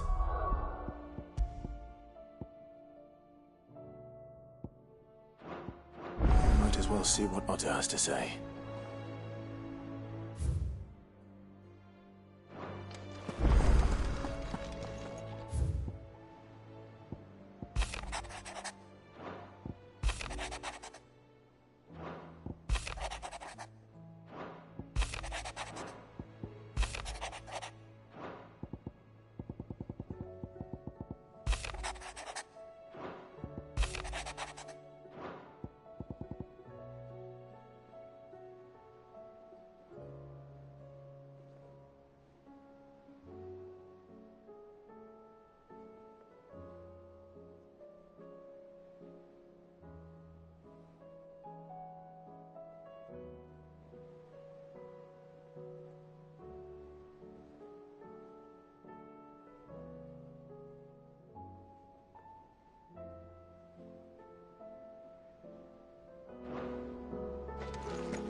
Aye, it's a dangerous world out there.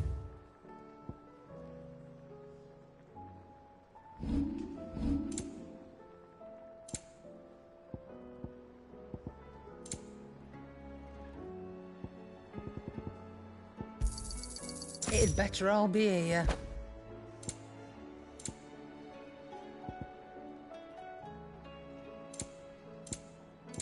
Is that all?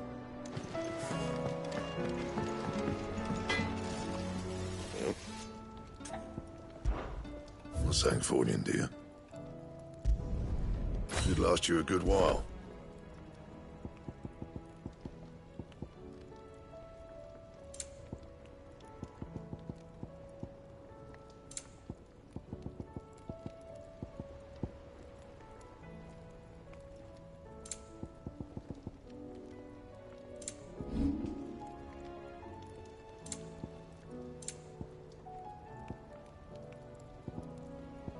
And?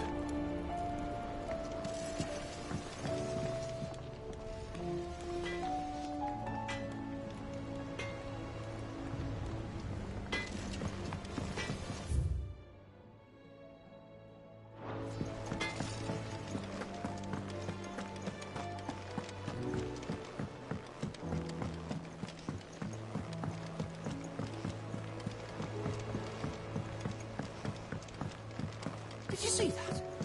Tell me you saw that.